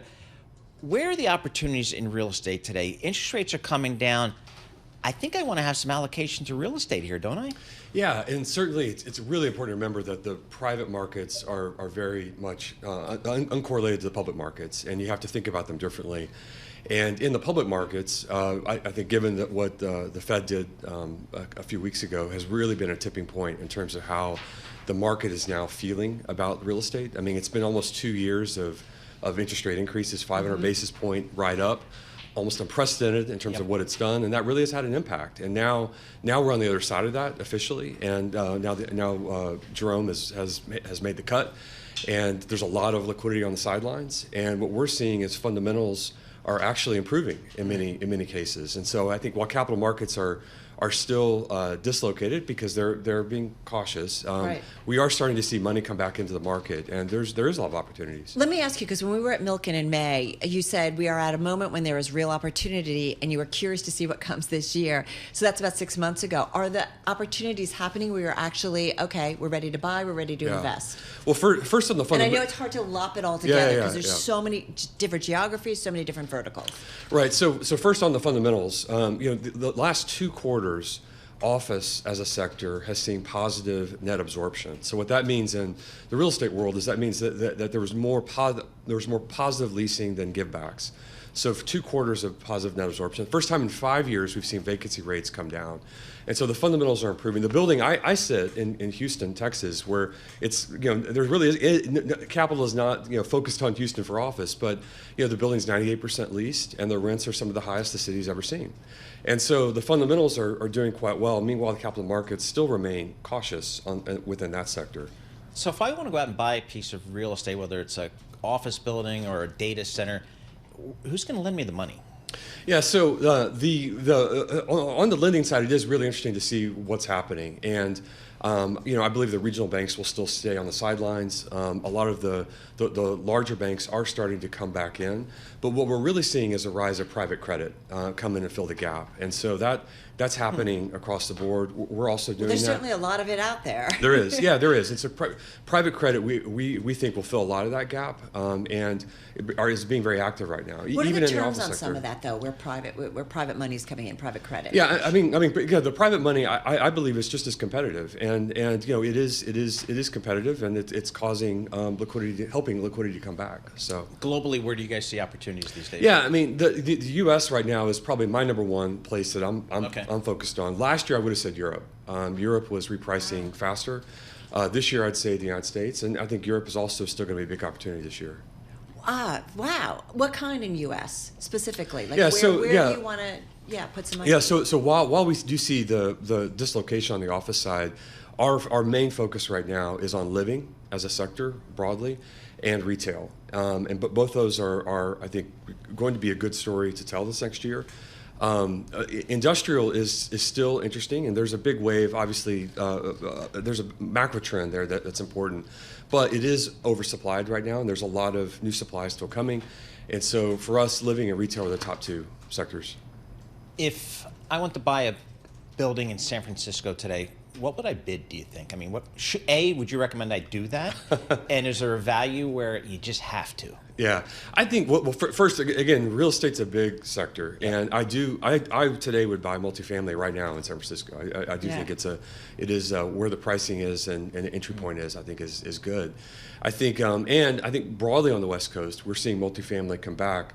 When you think about multifamily, it's important to remember that the leases are 1 year. And so unlike the other asset classes, it's usually first in, first out of a cycle because it's able to price more quickly. And so that's why that sector is really interesting. I am still curious. I was looking at the Bloomberg REIT Office Property Index. It's up 15% year to date, still down 35% from March of 2022. I just want to make sure, do we understand kind of office properties in the United States or in a major city like New York? Are we still trying to figure out what happens to that space, especially the B and C properties? Look, the best of the best is doing quite well. And even when you look the last 20 years, it was only about 6% of the total stock, but garnered over 25% of the total leasing activity. So it has historically and has continued to get its disproportionate share of activity. And so you really have to separate the market from the best of the best to everything else. Within the best of the best, it really hasn't traded yet. Now we're starting to see signs of some trades, but it just really hasn't traded yet. So I think the market's still waiting for that North Star to appear. And I think, like, for example, if a trophy office building in New York traded, I think that the whole market would recalibrate around what that is. I believe we'd be surprised at the pricing of that because all we see is the headlines. Upside? To the upside, yeah. Because all we're seeing is the headlines of the things going back to banks. And that's just a whole different product type, if you will, in terms of quality. And so it's showing up in pricing. If a bank wanted to just offload a piece of real estate debt, just get it off are there buyers out there? Yes. And how do they think about pricing that? Yeah, look, they're I would call them tactical buyers. They're obviously looking for the cheapest price they can, and those transactions are happening. I just don't see them. I just see them in a different category than your more traditional. You're buying the asset, buying the real estate for income. You're buying it to help hedge against inflation. You're buying it because you believe that within the private markets, it's a good investment for an allocation. I mean, that's just a different play. Yeah. I think we would be remiss not to ask you about China, especially when we, just overnight, there was, again, a policy briefing. It didn't kind of deliver what people wanted, but China will nearly double the loan quota for unfinished residential projects to something like $562 billion. China, I think when we talked to, I think you guys have been there for a while. what's smart about, or what's your advice to investors when it comes to Chinese real estate? I think be patient. I think be patient. 5 years, 10 years, patience. Yeah, I mean, these things do take time, and obviously, it's still an important sector for the government, for the economy. And so be patient. For international investors, though, what we're seeing is a significant shift to India. And all the capital, the energy has shifted to India. And we have as well. And we have a significant platform there. We're doing a lot of development. A lot of U.S. companies have begun to are leasing space. And so that's how we're seeing it play out in the global markets. All right, David, when you walk out after this interview, you walk out of Bloomberg headquarters on Lexington Avenue and do a 360, and you can see empty commercial real estate on the ground floor of every single building. Not until that gets leased will I call the bottom for real estate. That's my call. David Steinbach, Global CIO of Hines, thank you so much for joining us in studio. We really appreciate getting some of your time with our news in New York City. Here's Michael Barr. Thank you very much, Paul, Carol, Lisa. It's down to 19 days before Election Day. Last night, Vice President Kamala Harris appeared on Fox News. Former President Donald Trump was on Univision. Meanwhile, Trump's running mate, J.D. Vance, was asked at a rally in Williamsport, Pennsylvania, whether Donald Trump lost the 2020 election. On the election of 2020, I've answered this question directly a million times. No. I think there are serious problems in 2020. So did Donald Trump lose the election? Not by the words that I would use. The family of the Menendez brothers are supporting the prison release of the two men who shot and killed their parents in Beverly Hills in 1989. Nearly 24 family members of Eric and Lyle Menendez say they now believe the brothers were victims and were molested by their father. They also say that the murders were not in cold blood, but instead the then young men were in fear for their lives.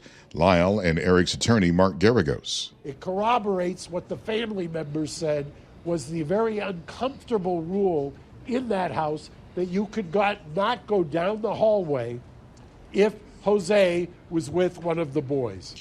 It is now up to the Los Angeles County DA whether he will recommend their release from prison. A student loan cancellation program for public workers has granted relief to more than 1 million Americans. President Joe Biden announced the milestone on today, saying that his administration restored a promise to America's teachers, firefighters, nurses, and other public servants. Undersecretary of Education James Cavall. This latest batch, it's about 60,000 that the president's announcing. At the start of this administration, only 7,000 people had ever gotten loan relief. Secretary Cavall says all told, the program has now forgiven $74 billion. Global news 24 hours a day and whenever you want it with Bloomberg News Now. I'm Michael Barr, and this is Bloomberg. Paul, Carol, Lisa. All right, Michael Barr, thank you so much. We appreciate it. Wait, I have a home for you. Or I have some real estate. Oh. Luxury London homes for sale at discounts rise 39% in a year. Really? So, yeah, if you're looking, Well, London's, it feels like one of those markets, kind of like Midtown Manhattan. It just, if it's not domestic, it's international demand. Totally international in a big way. Yeah. In a big way. What Exactly. do you got? So, what are you looking at? CSX, the second trade I ever did on Paine-Webber's block trading desk in 1986 was CSX to sell 200,000 shares of CSX. They reported today that shares down 3.9%. Don't you miss those days? Paine-Webber. Yeah, it took me. I'm not trying to date you or anything. 4 hours to trade 200,000 shares. Like 6 months later, I did it in 3 minutes. Isn't that crazy? And I did it, and I made $1,600 on that trade for my boss. So my only job every single day, he'd walk by at 9:29 and say, "Don't lose my money today." It was his money on the block trading. No pressure there. Wait, small firm? Johnny Coughlin didn't even go to college. Made a mint trading stocks. A legend. This There's is a Bloomberg. book there. Yeah.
Markets, headlines, and breaking news 24 hours a day on Bloomberg Radio, Bloomberg Television, and the Bloomberg Business app. This is a Bloomberg Business Flash. From the Bloomberg Interactive Broker Studio, I'm Lisa Mateo. Futures advancing as company earnings in focus. Netflix leads nearly a dozen companies reporting. It reports later this afternoon. Netflix shares up about 0.5%. We have Nasdaq futures up 0.9%, 183 points. Dow futures up 0.1%, 75 points. S&P futures up about 0.5%, 29 points. We have the 2-year yield 3.94%. That's little change. The yield on the 10-year 4.03%, and that's up 1 basis point. I have to point out Bitcoin down about 1%. But at 66,900. Companies making news. Circle K operator Couche-Tard said it's interested in buying the entirety of 7-Eleven owner 7&AI. It pledged to keep its Japanese operations intact, but Bloomberg reporting Couche-Tard likely to face tough U.S. antitrust review if it moves forward with that bid. Then we have shares of Expedia higher, up about 6%. Financial Times reported Uber reportedly explored a potential bid for Expedia. No formal approach has been made. Uber down about 3%. And sources say the European Union warned social media company X that it could calculate fines against it by adding in revenue from Elon Musk's other businesses like SpaceX and Neuralink. For on-demand news 24 hours a day, subscribe to Bloomberg News Now, wherever you get your podcasts. I'm Lisa Mateo. That's a Bloomberg Business Flash. All right, Lisa, thank you so much. We appreciate that. Lisa Mateo on the news. Carol Massar sitting in for Tom Keene here this morning. I'm Paul Sweeney. We're live here in our Bloomberg Interactive Broker Studio, streaming live on YouTube as well. 19 days?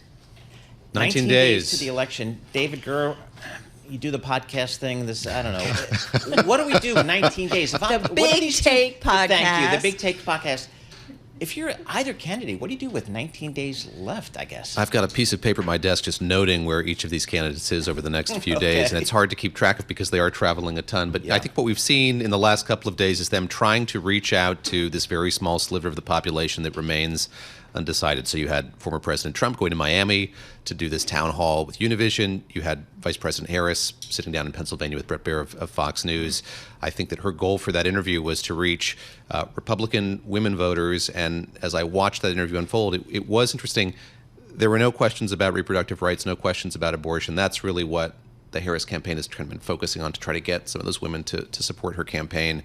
Didn't come up over the course of that interview. When it comes to 17 days, I mean, what do voters want to hear? And I'm just curious what really sways them and makes them either change their mind or decide to kind of, get up and actually vote. It's interesting, and I'd like to hope that it has to do with policy. And I think that if you look at the conversation that our colleague John Micklethwaite had with former President Trump earlier this week, that was a very kind of policy-heavy conversation. Mm-hmm. I'm not sure that that's going to sway voters at this point, and I'm as flummoxed as anyone, I think, by those who have been living through this campaign that has gone on for so long and still haven't made up their minds about who they're gonna support. Not so long though for Kamala Harris, and I wonder if that's a disadvantage or advantage. I feel like there's some debate on that. It's a great question, and I think going back to that Fox News interview, I think there are a lot of people who haven't been exposed to her a ton, don't know what she stands for, still have questions about her platform and her background, and I think. Yes, there was that effort to reach out to those voters kind of on certain issues, but I think it was also just a moment for her to introduce herself to people who might not hear from her outside of sound bites on that network in particular. And David, I guess what I hear from a lot of the political pros is it's really going to be a story about turnout. And I guess how are both sides thinking about turnout? Is a higher turnout an advantage for one versus the other?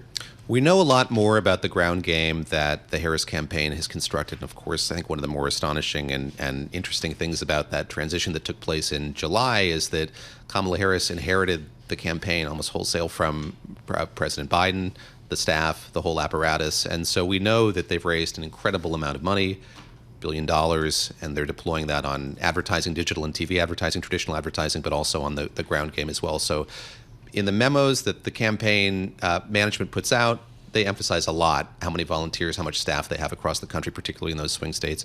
We know less about the Trump campaign, but Trump campaign's raised a lot of money as well, has a lot of support from PACs. Elon Musk has set up camp in Pennsylvania. So they're less clear about sort of how they're deploying that money, but I think you're right, Paul, that the ground game is crucial here, and both candidates understand that. Hey, there's early voting, though, David, already in several states. And I'm just curious, I feel like it sounds like a lot of early voting happening, and I'm not sure what that is as an indicator. I think it's a sign that people are engaged and that every vote is going to count, and no candidate is taking votes for granted. granted in either of these places. I think, as I'm from North Carolina and have been following sort of what's been going on there with the fallout from the hurricane that hit that state. Will people be able to vote? They will be able to vote, and you saw changes made both by the state election board and by the legislature as well to make it so that you could pick up your ballot in one place, deposit it in another. So I think that officials in that state, in Florida as well, almost to the same extent, recognize the fact that this is something that's really front of mind to a lot of people, and they don't want to make people have to be unable to vote, obviously, or have difficulty voting. They're trying to make it more possible for them. I think in Florida, the hitch is there was a push for Governor Ron DeSantis to extend how late you could register to vote. He hasn't budged on that. In North Carolina, there has been some flexibility there. October, is there anything that could move this needle here one way or the other, do you think? October surprises, I'm not sure. We've had hurricanes and all kinds, so I'm not sure what that is. I think barring that, going back to that Fox News interview, there has been some speculation, could there be another debate? It's getting now pretty close to the election date, and it seems like that's not going to happen. That's still theoretically on the table? Could be. It's possible. They could pull together. I think that the betting odds have gotten reduced over these last few days. That would be must-see TV, as they used to say. Yeah. But barring that, I think we're going to see a few more moments like the one that we saw last night. Not exactly Friends. Exactly. I think that we'll see a few more moments like we saw last night. That is, each candidate kind of doing maybe more town hall with just themselves and a news anchor, or doing a sit-down interview. I think if you look at the way that the Harris campaign has pivoted over these last few weeks, they went from taking a lot of flack for not doing interviews to doing a ton of them, and really the gamut of them. So it started out with these kind of friendlier sit-downs, appearance on late-night shows. Now Kamala Harris sitting down with this kind of very kind of adversarial network where she's had a lot of trouble. I think it's harder for the Trump campaign to kind of make the argument that she hasn't approached the media or done these kind of serious interviews. On the Bloomberg, you can pull up all the different polling and stuff. It kind of is mind-blowing. I know we've all learned lessons about polls aren't always correct. So how do you read it? It looks like a very close race. I'm looking at one poll, general election, Kamala Harris 49.3, Donald Trump 47.7. But there's another poll that will show the opposite. Exactly. So is there a smart thought about that, too? I think it's to kind of look at the polls broadly. So you bring up a few of them, you bring up these averages. We're being inundated with them, and there'll be a new Bloomberg Morning Consult poll before long as well. I think what it gives us is kind of an insight into what's happening at a more granular level, at a state level. I think back on the last Bloomberg poll that we did, and we kind of saw movement at the state level in those swing states. Also highlights sort of what the issues are that matter to voters. So I said at the top, Kamala Harris wasn't able to speak much about reproductive rights. She did talk a lot about immigration, and the way that Bret Baier set that up at the top of that interview is to say, look, you look at all of these polls that you mentioned, economy's at the top, immigration's right below it. So I think that there hasn't been a whole lot of movement in that. I think that that's kind of what voters have coalesced around. Those are the things that matter for them. But again, as I look at the polling, I'm looking for, again, averages, and I'm looking for sort of what stands out in terms of topics, or sort of how each candidate might be seeing some movement in terms of how voters perceive they're able to do on those particular issues. Still close then? Incredibly close. Okay. And it will be. And just to be candid, planning for what election night's going to be like. I think all of us are building in some flexibility, shall we say, into sort of how long it takes to get results and sort of what comes after that. And I'll just put a quick plug in for the podcast today.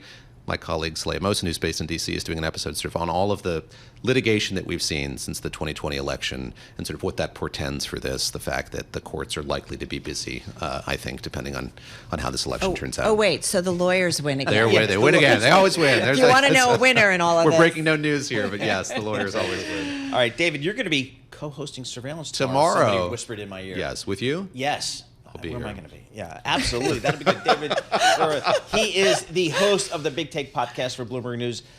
He's just following up on all things on this race here. And again, the presidential race, the down ballot impacts here. Where does Congress go?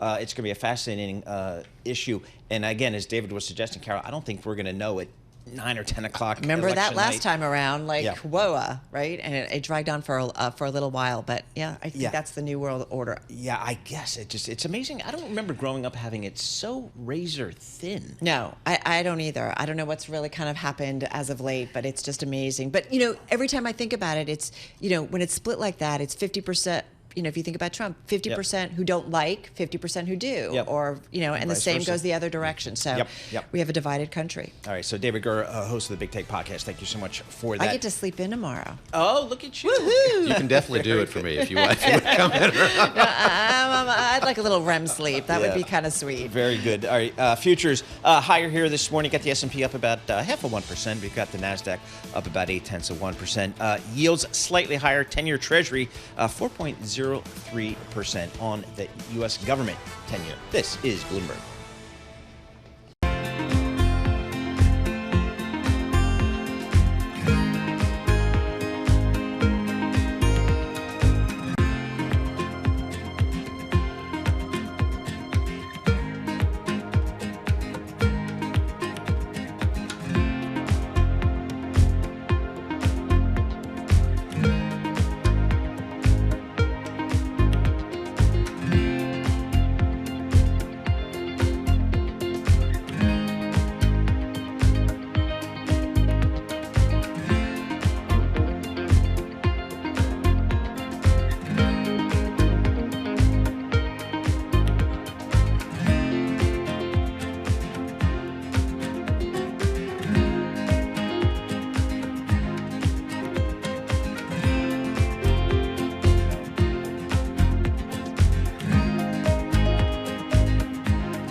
Markets, headlines, and breaking news 24 hours a day on Bloomberg Radio, Bloomberg Television, and the Bloomberg Business app. This is a Bloomberg Business Flash.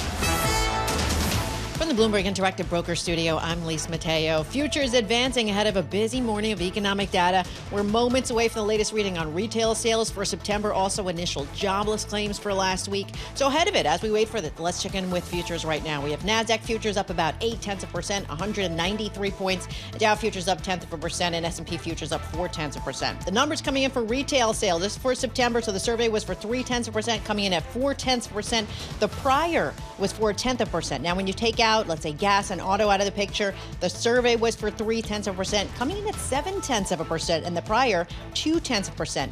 Now we head to initial jobless claims for last week. So the estimate was for 259,000, coming in at 241,000. The prior 258K, and that was revised up to 260K. So those are the numbers coming in. I know you guys are going to break that down in just a bit. Want to get to the reaction though on Wall Street. So we have Nasdaq futures still up about 0.8%, Dow futures still up 0.1%, S&P futures up 0.4%. We have the 2-year yield 4.00%. That's up about 6 basis points. The yield on the 10-year 4.07%, and that's up about 6 basis points. That's your Bloomberg Business Flash. Paul and Carol.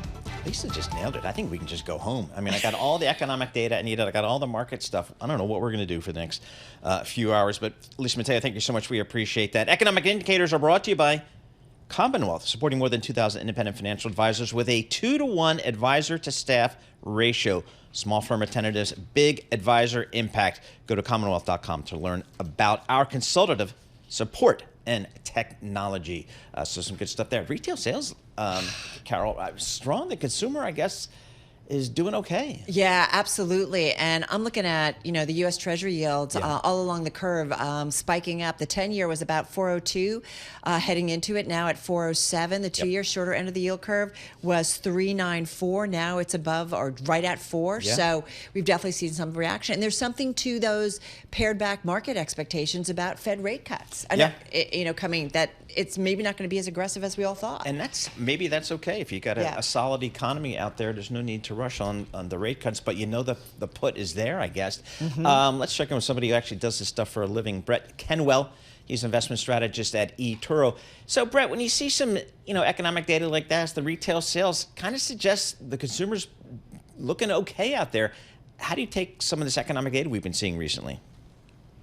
Yeah, like you said, I think it's a good thing. I mean, at the end of the day, investors want rate cuts, but at the end of the day, it's so much more important to see a strong footing, a strong consumer. I mean, the consumer is responsible for more than 2/3 of U.S. GDP. So to see that they're doing better, to see that they're doing okay, jobs report a couple of weeks ago came in stronger than expected. So to see some of those concerns that we had, I think, on the economic front sort of dampen a bit, I think that's a really good thing for investors. And how the market reacts today, I guess I don't know. To me, I view it as a good thing. Investors might view it as more, we want more certainty around rate cuts in the next two the rest of the Fed meetings this year. But I think bigger picture, I think it's a very positive thing. Well, and I will point out S&P 500 futures, they're up about 0.5%. NASDAQ futures up 0.9%. So we've seen some momentum. There is something of good news is good news in this indication. But you're right. If the consumer keeps on going, in the meantime, we got weekly jobless claims, 241,000. The forecast was 259,000. So that came in with a stronger number. I mean, this is, if I'm the Federal Reserve, if I'm Jay Powell, who doesn't do a lot of work, according to Donald Trump, I'm going to say, okay, this looks pretty good. I'm maybe engineering that soft landing or no landing. Yes? Yeah, look, Jay Powell and the crew at the Fed have been doing a pretty good job, I think, of sort of righting the ship when it comes to getting inflation down to where it needs to be. And, that should keep rates moving lower. But I think it's the question of the pace of the rate cuts that we're going to have going forward. And, the market was pricing in about 50 more basis points worth of cuts the rest of this year. And, we'll probably at least get a 25 and possibly two 25s, maybe just 125. But at the end of the day, I don't know that the amount of rate cuts really matters that much. It's the path that the Fed's on at this point. The Fed is committed to lowering rates because they've made progress on inflation.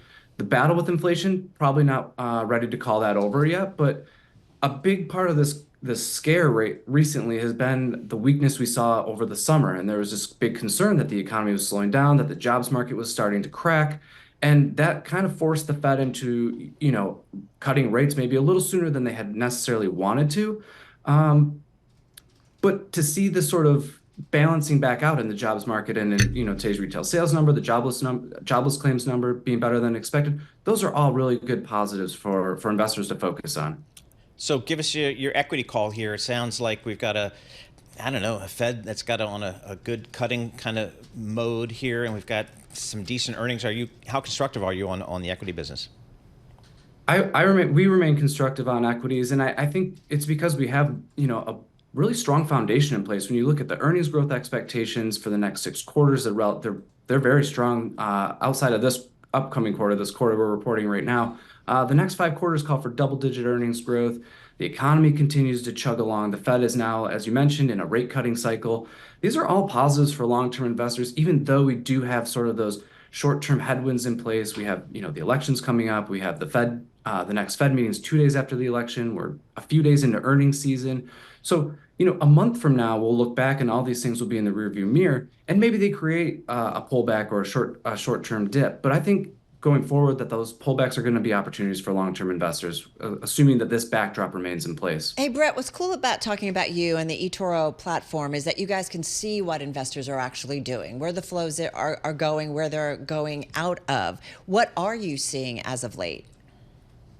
Well, we continue to see flow into tech, which I don't think is too surprising given that our customer base is retail investor oriented. But I actually think that's a great place to be. And I know it doesn't seem like a very necessarily like a bold call, but when you look back at Q3, tech was a really bad performer. It was 10th. He was 10th best performing S&P sector out of 11, and it was flat for the quarter, which doesn't really sound that bad, but it really points to how much of a laggard it was when you look at 9 of the other 11 were up 5% in Q3. So the NASDAQ hasn't made a new high since mid-July. S&P and Dow continue to make new highs. I do think that tech plays catch up in the next 3 to 6 months, and it's doing a good job to start the quarter.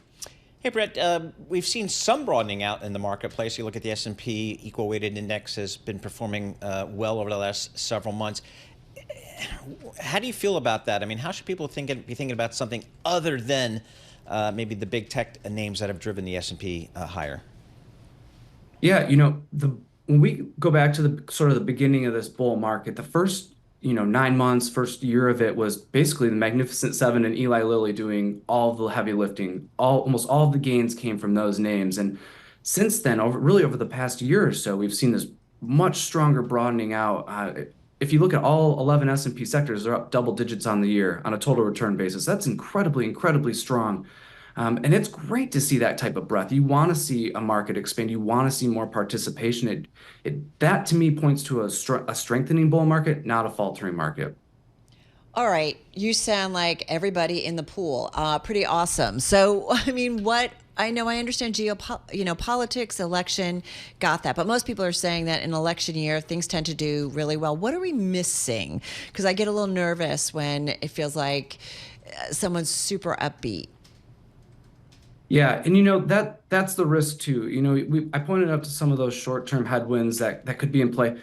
At the same time, those are all known headwinds. These are not going to catch them unless something really unexpected happens. The market's not going to be caught, it's not going to be caught with unexpected outcomes in these scenarios. And so to some degree that all the scenarios are being priced into the market. It's something that's unexpected, I think, would be the big risk, whether maybe that's geopolitically, maybe that's a larger deterioration in the jobs market. I think for me, in terms of at least the most realistic risks that could develop, it would be the jobs market.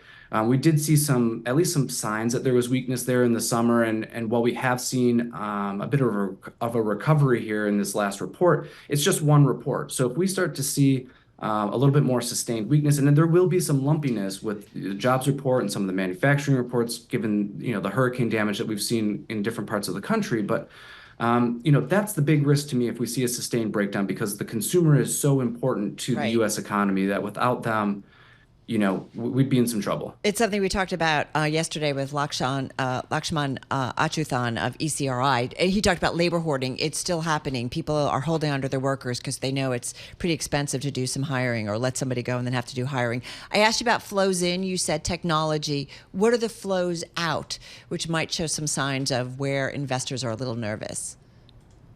We haven't necessarily seen a lot of flowing out. It's more been a rotation among the top holdings that are already favorites for investors. So just sort of rotating among those top tech holdings. And eToro, so we do a quarterly survey among retail investors, not necessarily our investors, but it goes to a wide swath of retail investors. And actually, financials ranked very highly on the report, and it's over tech, actually, in terms of preference for investment. So that was sort of stood out to me as what I would call an outlier, only we've seen that response in multiple quarters now. So I think financials remain a place that retail investors are also enjoying, and they're performing quite well. All right, Brett, thanks so much for joining us. Really appreciate getting some thoughts from you. Brett Kenwell, he's the investment strategist over at eToro. Bloomberg Surveillance this morning is brought to you by IBKR. Financial advisors, switch to Interactive Brokers for lowest cost global trading and turnkey custody solutions. No ticket charges and no conflicts of your interest at ibkr.com/RIA. With our news in New York City, here's Michael Barr. Thank you very much, Paul, Carol, Lisa. Kamala Harris says she won't be a continuation of Joe Biden's presidency. In an often feisty interview with Fox News host Bret Baier, the vice president blasted Republicans for blocking the bipartisan border bill. It would have allowed us to put more resources into prosecuting transnational criminal organizations, which I have done as the Attorney General, former Attorney General of a border state. Madam Vice President, a couple of things. Prosecuted trafficking of drugs, guns, and human beings. And Donald Trump, but let me just finish. Former President Trump, meanwhile, appeared at a Univision town hall with Latino voters and doubled down on debunked claims that Haitian migrants in Springfield, Ohio, have eaten pets. You have a town, a beautiful little town with no problems. All of a sudden, they have 30 or 32,000 people dropped into the town, most of whom don't speak the language, most of whom don't speak the language at all. Meanwhile, the Secret Service requires fundamental reform and new leadership to carry out its mission of keeping U.S. officials and candidates safe. That's according to an independent panel in a review of the agency's failures surrounding the July 13th attempted assassination of former President Trump at a Pennsylvania rally. The scathing report slammed the agency for a series of errors, including failing to secure the rooftop of the attacker used to target Trump. Ukrainian President Volodymyr Zelensky met with European Union leaders in Brussels today to get support for what he is calling his victory plan to end the war with Russia. Zelensky addressed the EU Council meeting on the foreign help Russian President Vladimir Putin is getting in his war against Ukraine. He's getting help from North Korea with shells, equipment, now even people, and plus Iran. Unfortunately, we are receiving signal that China is still actively helping Russia drag out this war. Later today, Zelensky will meet with NATO defense ministers. Global news 24 hours a day and whenever you want it with Bloomberg News Now. I'm Michael Barr, and this is Bloomberg. Paul, Carol, Lisa. All right, Michael Barr, thank you so much. We appreciate it. Carol, I flew back from Charleston, South Carolina yesterday on a United flight, a Boeing 737. We got home fine. It was great. Plane was really old. It was so old that it had the little thing where you can put your credit card through to get some video. And it got me thinking about this Boeing story. Yeah. They got to start cranking out planes because I think the airlines need newer planes. And it takes me back, and I look at the Boeing company, and they have a big facility in Charleston right by the airport. Yeah, they do. I didn't know that. Yeah. But they had planes from every airline there, I guess, getting some service. We got to get these folks back up and cranking. And they got to settle this the strike they have out in the Pacific Northwest. They have so many issues. Right, and they're looking to raise some money, and they've got to figure it out. I totally agree. Otherwise, some of those customers are going to be looking elsewhere, and we know where they'll go. Yeah, I was just looking at the Boeing stock. It's it's off 40% year to date. So they have that strike in the Pacific Northwest. And they've got obviously some quality issues there that they need to work out. So we'll keep an eye on that story because that is a big one. This is Bloomberg. Good morning.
markets, headlines, and breaking news 24 hours a day on Bloomberg Radio, Bloomberg Television, and the Bloomberg Business app. This is a Bloomberg Business Flash.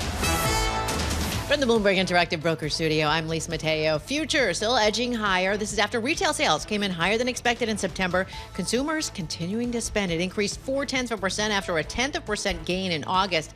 Meanwhile, initial jobless claims for last week came in lower than expected, dropping by 19,000 to 241,000 applications. They were filed last week. The week prior was revised up to 260,000. A big part of that due to the hurricanes in the southeast. Right now, we have NASDAQ futures up 0.8%, 178 points. Dow futures up 0.1%, 76 points. S&P futures up 0.4%, or 27 points. We have the 2-year yield 3.99%. That's up 4 basis points. The yield on the 10-year 4.07%, and that's up 5 basis points. A few stocks on the move. EV maker Lucid Group down 18%. Its estimates for third quarter loss from operations wider than analysts expected. And railroad company CSX down 4%. Third quarter revenue earnings per share missed estimates. Analysts pointed to the impact of hurricane activity. And finally, aluminum producer Alcoa up more than 2%. Reported better than expected adjusted EBITDA for the third quarter. That's a Bloomberg Business Flash. Paul and Carol. All right, Lisa Mateo, thank you so much. We appreciate that. Carol Massar sitting in for Tom Keene. I'm Paul Sweeney. We're live here in our Bloomberg Interactive Broker Studio. We're streaming live on YouTube. That would be the internet for John Tucker. YouTube.com, search Bloomberg Podcast, and that's where you'll find us. Carol, we were just talking to David Gura about the election, and you kind of mentioned that the economy number one, maybe immigration number two. I think on the economy, one of the big issues is taxation. What's tax policy for each of these? Yeah, and candidates? they have different views, right? I mean, it looks like Trump, right? He's looking to maybe extend potentially what he did in his previous administration. All I know is I pay a ton of taxes. I know. Everywhere I look. Everywhere you look. And then again, I got a chicken salad wrap yesterday for $27.50, and the little screen said, "You want a tip?" Now, here's my new tipping strategy. You stand, no tip. You sit, tip. I think I'm going with that. So let's talk big-time tax policy. We can do that with John Gimigliano. He's a principal at KPMG. Hey, John, when you talk to your clients, I'm sure you get 1,000,001 phone calls, 1,000,000 requests to talk to your clients about the potential tax policy of each candidate. How do you frame that out for them? Well, I think the most important thing that everybody needs to be aware of is that no matter who wins in November, and I know there's a lot of attention on the election right now, we are going to get a tax bill in 2025, right? We are scheduled to have $4 trillion of tax increases happening in 2025, and neither candidate, neither party wants to allow that to happen. So the big question, I think, for my clients is, well, how will Congress pay for that? And I think there's a reasonable risk that when we get through the back end of that, however that goes, taxes are going to be higher on businesses. By how much, specifically which ones? Well, we don't know. We need to have an election and a negotiation to figure that out. I mean, we got to pay for something, right? I've got to be responsible with how I manage my household, and I got to pay off my debt and everything. Harris has talked about a small business tax deduction. If she's in there, we talk about small businesses, the backbone of the U.S. economy. Most of your clients, are they big companies and, they're just thinking more about that? Yeah, well, KPMG, yes, we of course serve the largest companies, but of course we work with, middle market companies too. And I think this is a really important question as to how Congress looks at the business community. Do they view large business, the Fortune 1000, for example, in the same way they view small business? There's been an undying love on both sides of the aisle for years for small business.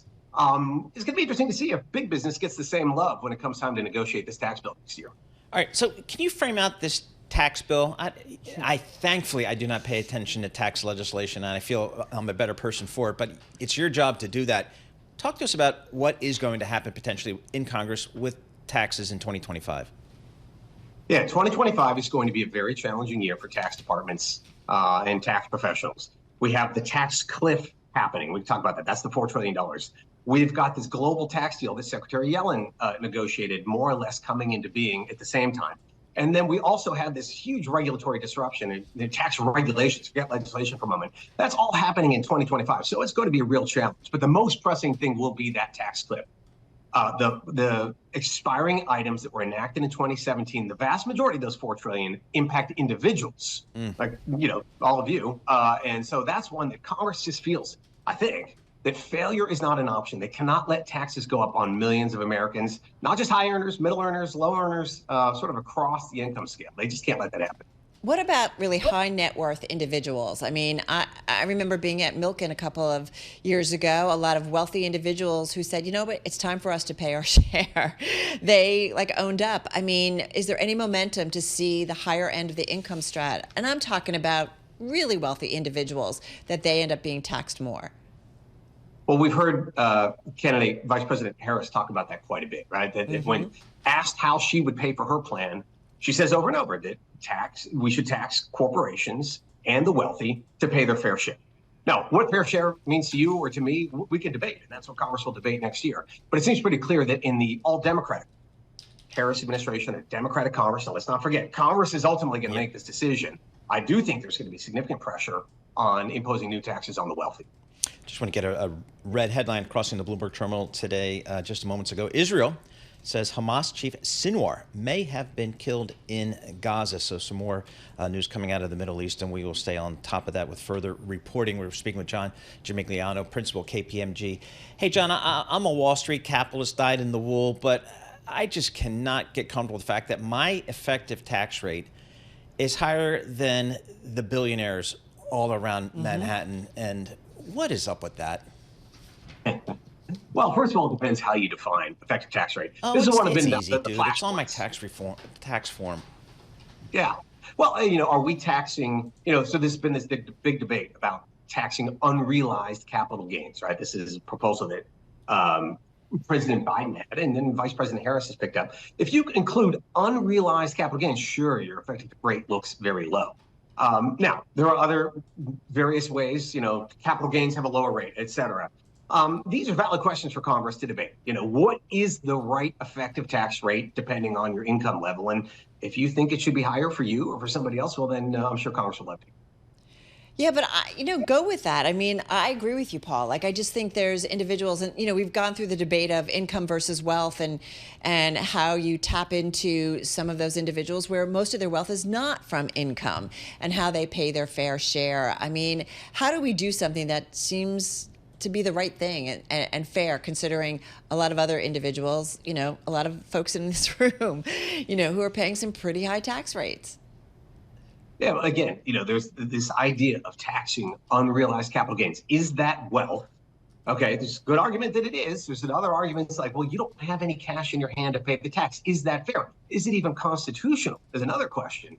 But it's pretty clear that Harris and Biden have talked about that a lot, and are going to push hard if they're in control. Look, if Republicans are in control, I just don't think they have any interest in taxing unrealized capital gains. They just feel that it's unfair to have somebody pay tax when they don't have the cash in hand from selling the asset. You sell the asset, sure, pay the tax. But until then, no.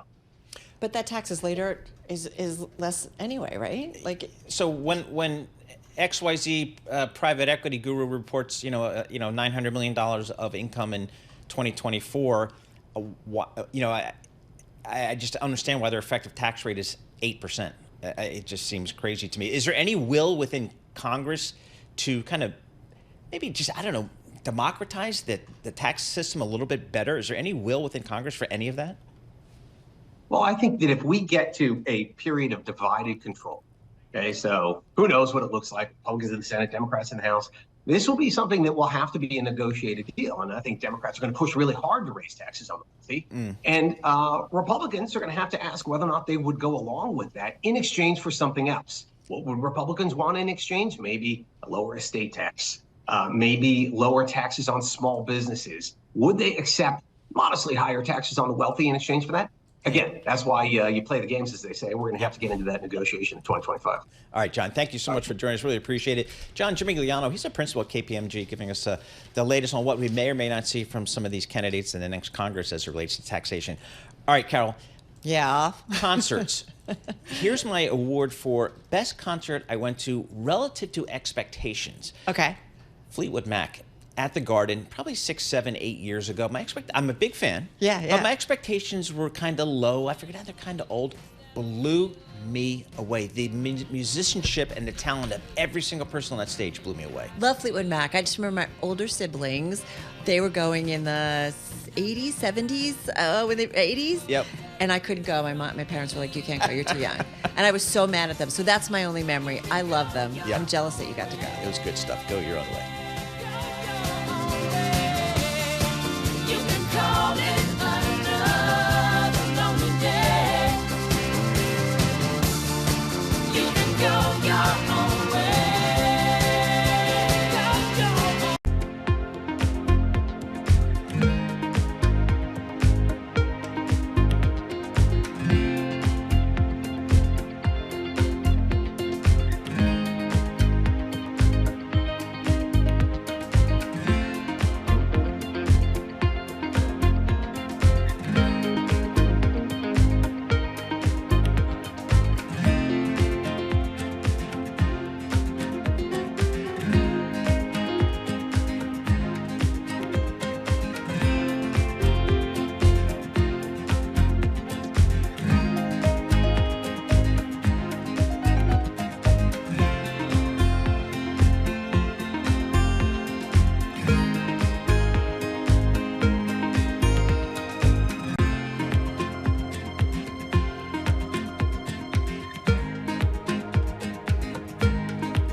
This is Bloomberg Surveillance with Tom Keene and Paul Sweeney. We're addicted to the parlor game, the Fed, the monetary ballet. Where do you see opportunities in a fixed income space here in 24? With Lisa Mateo on markets. AI affecting demand for cloud computing. And Michael Barr with news. Another legal setback for Donald Trump, this time across the pond. The best in economics, finance, investment, and international relations. This is Bloomberg Surveillance on Bloomberg Radio.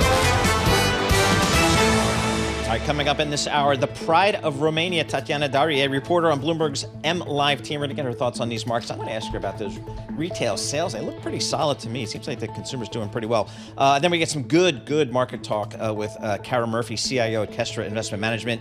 Angie Solanki, National Director of Retail for U.S. of Colliers, breaks down the retail sales today. She really digs deep into what folks are doing at the retail level, which retailers are doing well. So we'll break it down there. We got the holiday shopping season coming up, and it's not too early to ask her how that's going to be looking here. So we got a lot coming up in this hour, but right now, let's kick it off and get a Bloomberg Business Flash with Luis Mateo. You got it. We've got NASDAQ futures getting a bit of a lift, up 1% right now. And this is after strong Taiwan semiconductor results ease those investor concerns about the outlook of the chip sector. So right now, TSM ADR is up about 9%. Other chip stocks checking with NVIDIA up 3%. You have Qualcomm, Micron Technology, Broadcom, all up more than 2%. So we talked about NASDAQ futures, 220 points, that's up. Dow futures up 106 points, 0.2%. We have S&P futures up 0.5% or 34 points. We have the two-year yield at 3.99%. That's up 4 basis points. The yield on the 10-year 4.07%, and that's up 5 basis points. To currencies, the yen weakened to 150 against the dollar for the first time since August 1st. Right now, it's at 149.88 against the dollar. We have the euro weaker, British pound stronger. We have Bitcoin up about down about 0.6% at around 67,000. Nestle starting to rebound. Its results missed estimates. Its CEO told analysts he's reviewing the company's product portfolio. People feeling a little bit better about that, so now their shares up more than 2%. And Nokia, ADR is down 5%. Its sales missed. It also reported it's set to cut almost 2,000 jobs in China. That's a Bloomberg Business Flash. Paul and Carol. All right, Luis Mateo, thank you so much. We appreciate that. Carol Massar sitting in for Tom Keene. I'm Paul Sweeney. We're live here in our Bloomberg Interactive Broker Studio doing this Bloomberg surveillance thing. We're also streaming live on YouTube. So head over to youtube.com, search Bloomberg Podcast, and that's where you will find us. I get the good billboards. Bloomberg Surveillance is brought to you by BNY. BNY's expertise and insights can help clients achieve their ambitions. Visit bny.com. That's it. That's it? I mean, Are we done? I mean, how long do you have to take to read it? Tatiana Dari joins us. She's really smart, and we appreciate getting some of her time. She's a macro market strategist for Bloomberg News. Tatiana, lots to talk about. The markets are moving higher here. We got the S&P up about 0.5% But we had some economic data this morning. The retail sales, I mean, Carol and I were looking at it. We said, pretty strong right there. Yeah, really, really strong on the headline number, on the control group number. And we have a really cool function here on the terminal ECAN, where you can see the breakdown. Hold on. ECAN. All right. ECAN, yes. And if you look, those you could see that gains were distributed across major line items. And to me, one line item that stood out is drinking and food services, which is basically restaurants, which is a discretionary category. It's telling you that people are back eating out, drinking out, spending out, and that is happening after that spending has moderated earlier in the year. And to me, this is key. It shows that the consumer is bouncing back, and it dispels some of those concerns we had earlier in the week about rising delinquency fears and all of that. So I think stocks are setting up for a nice rally today. So good news is good news. Yes. Right, for the markets here. Having said that, there was some other news too. We had weekly jobless claims. They came in a little bit lower. The number before, though, raised up a little bit. And then we had that, I don't know how important this is in your world, the Philly Fed business outlook, which is an indication of kind of manufacturing in the Northeast. It blew away all estimates, 10.3 versus an estimate of 3. I'm not sure how to read that. This particular surveys, the regional ones, we tend to because they tend to be so volatile. Okay. But if you were to take it at face value here, we're talking about manufacturing recovering. That's another great signal about the economy holding up. And put it all together, all the data batch that we got this morning, retail sales, jobless claims, and the Philadelphia Fed are pointing to a still resilient economy. And don't forget, this is coming on the back of a string of data that is pointing to strength in the U.S. economy, and that's why we're seeing some of this data shaking faith in the November Fed cut from the Fed. But a lot of strategists would also say, boy, a Fed that's posturing towards cutting rates. They've started with 50 basis points, and maybe they go in November, maybe they don't. But the fact that we have a rate-cutting Fed in the face of a pretty strong economy, man, that's a good environment. I mean, is that kind of what you're seeing out there?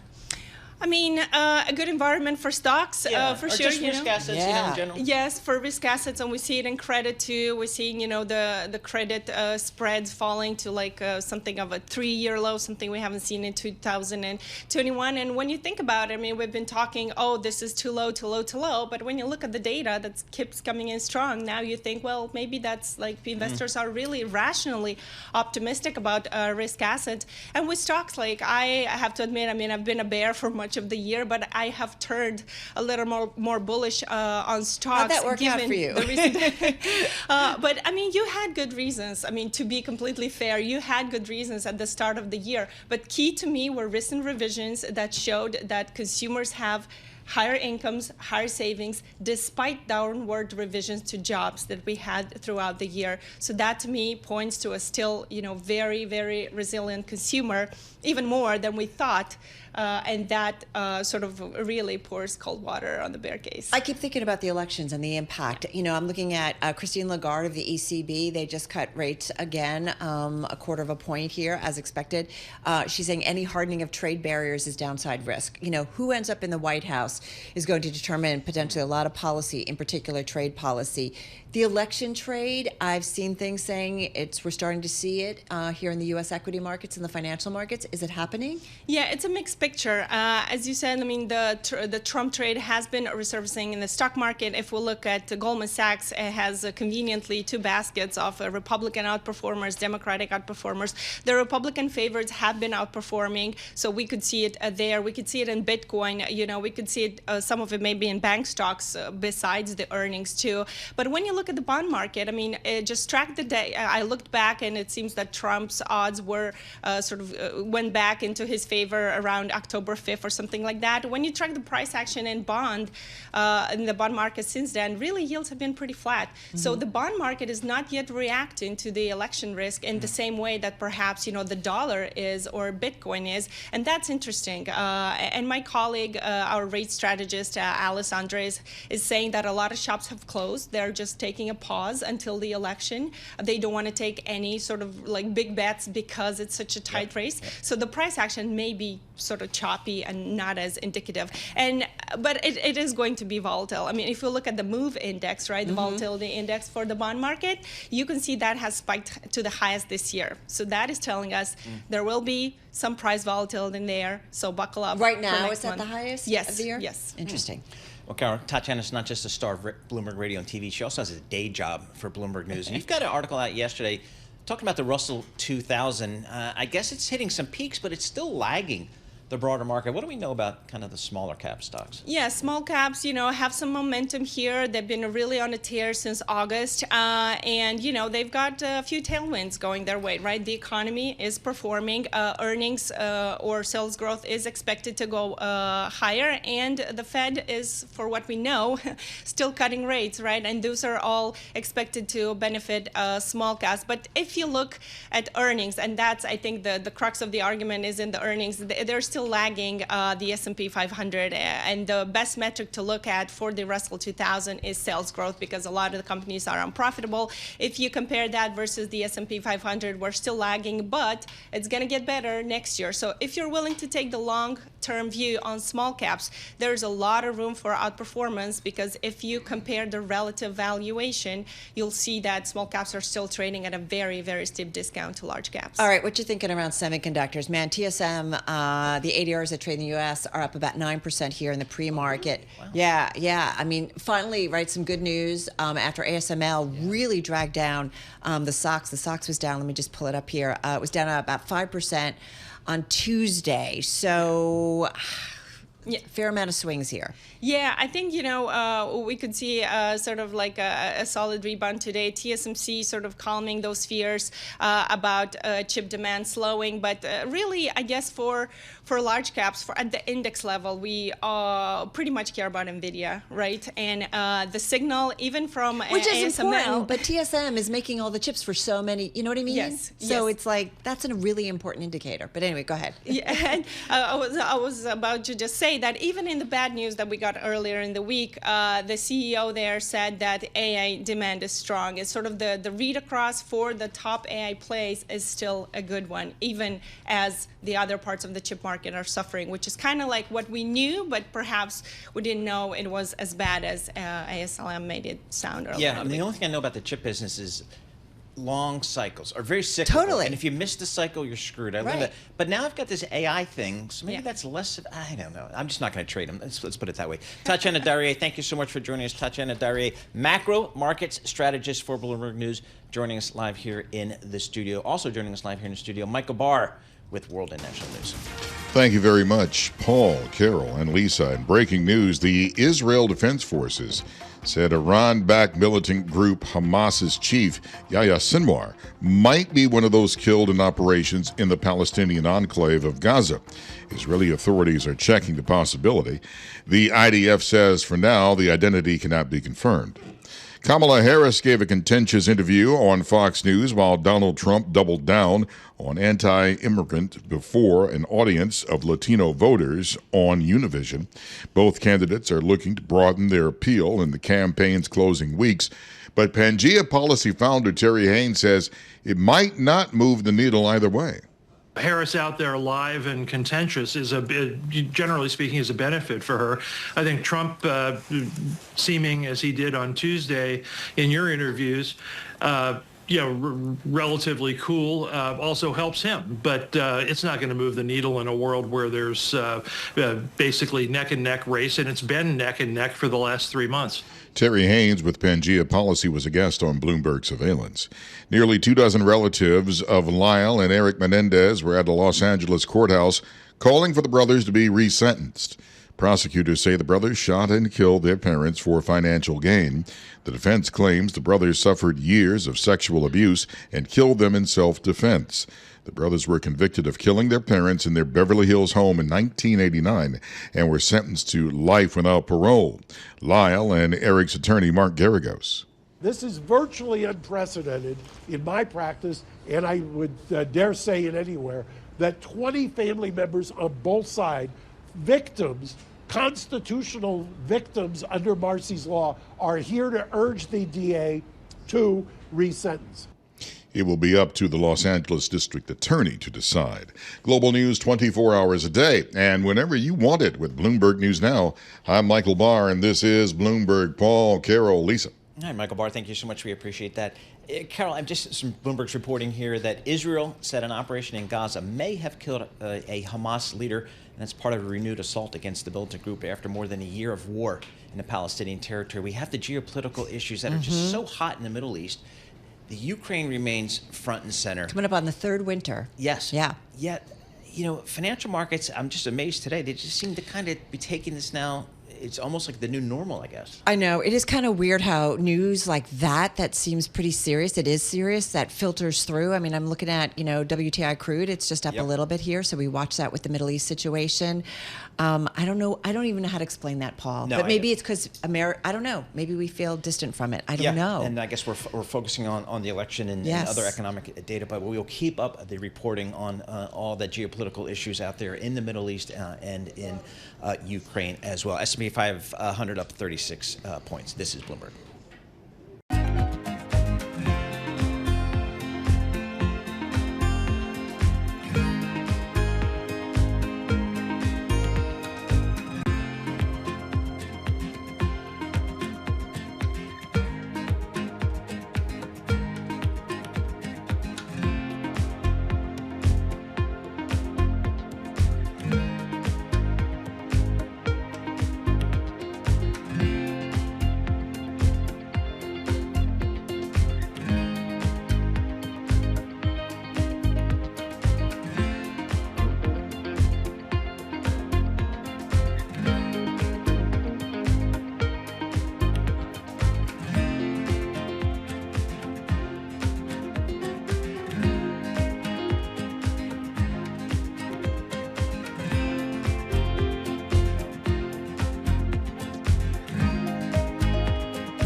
Headlines and breaking news 24 hours a day on Bloomberg Radio, Bloomberg Television, and the Bloomberg Business app. This is a Bloomberg Business Flash.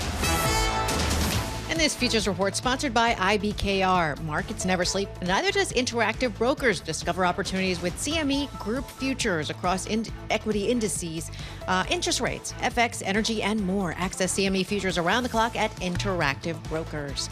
All right, futures still advancing. This with company earnings in focus. Netflix leads nearly a dozen companies reporting. It's later this afternoon. Their shares right now up about 0.5%. We have Nasdaq futures up more than 1%, 232 points. We have Dow futures up 0.2%, 100 points. S&P futures up 0.6%, 36 points. To commodities, right now we have Brent crude $73 a barrel, WTI crude $70 a barrel. We have spot gold at $2,684 an ounce. We mentioned Netflix earnings after the close. So far this morning, we've also heard from M&T Bank, up more than 2%, reported provision for credit losses. The third quarter beat estimates. Then you have Truist Financial, reported taxable equivalent net interest income for the third quarter, met estimates, but maybe investors were hoping for a bit more. Shares are down nearly 1%. And finally, Elevance Health. Well, it's not elevating, it's down 13%. It cut its outlook for the entire year. For on-demand news 24 hours a day, subscribe to Bloomberg News Now, wherever you get your podcasts. I'm Lisa Mateo. That's a Bloomberg Business Flash. Paul and Carol. All right, News Mateo, thank you so much. We got Carol Massar sitting in for Tom Keene. I'm Paul Sweeney. We're live here in our Bloomberg Interactive Broker studio, streaming live on YouTube as well. Carol, we are so fortunate, I feel like, here at Bloomberg. We get to speak to so many really smart and experienced investors that have managed, billions of dollars of assets on behalf of their clients and have seen everything. They've seen different cycles, different sector moves. Our next guest is right at the top of that list, Kara Murphy, CIO of Kestra Investment Management. I don't know what Kestra Investment Management is, but she's worked all over Wall Street her entire career. It's just amazing we get to speak to some of these people. So, Kara, thanks again for joining us here. I mean, Kara and I have been talking about today, we got that retail sales number today. I'm not sure the Fed needs to do anything, and I think I'm okay if they don't do anything in November. How are you viewing this economy and this market right here? I think you're right to be really marveling at these strong retail sales numbers.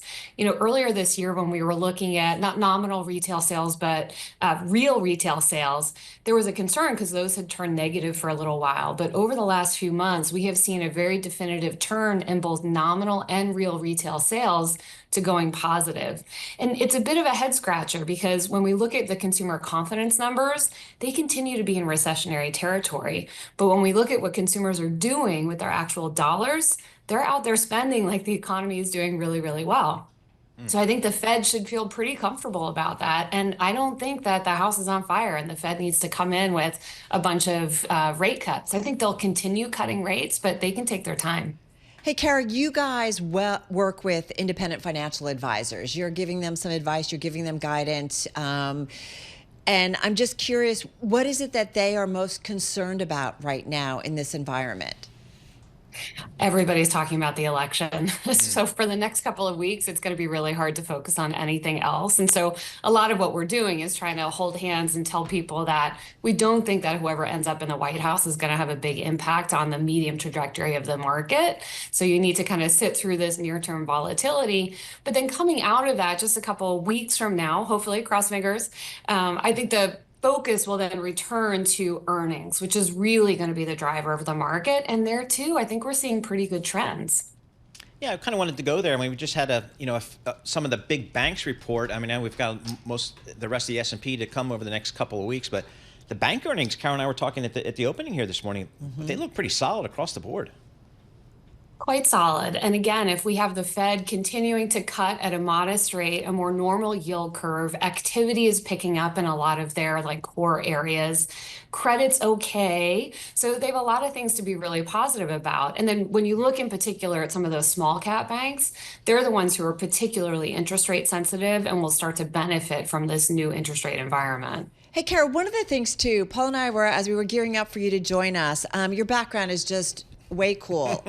You've worked at a lot of well-known firms, whether it's Goldman Sachs, whether it was AIG funds. But what's interesting is you go kind of way back. Before you tapped into the investment industry, you were an analyst covering international political and economic risk, and you focused on Eastern Europe and Russia. One of the things that Paul brought up, which I thought was really brilliant, is that this idea that, like, we have another headline that Israel's saying a Hamas chief may have been killed in Gaza attacks, and yet the markets seem to take that in stride, or even if we see a blip, seems to recover quickly. What is going on in investment markets where geopolitical risk seems to be, they kind of just take it in and kind of don't seem to overreact? Investors don't.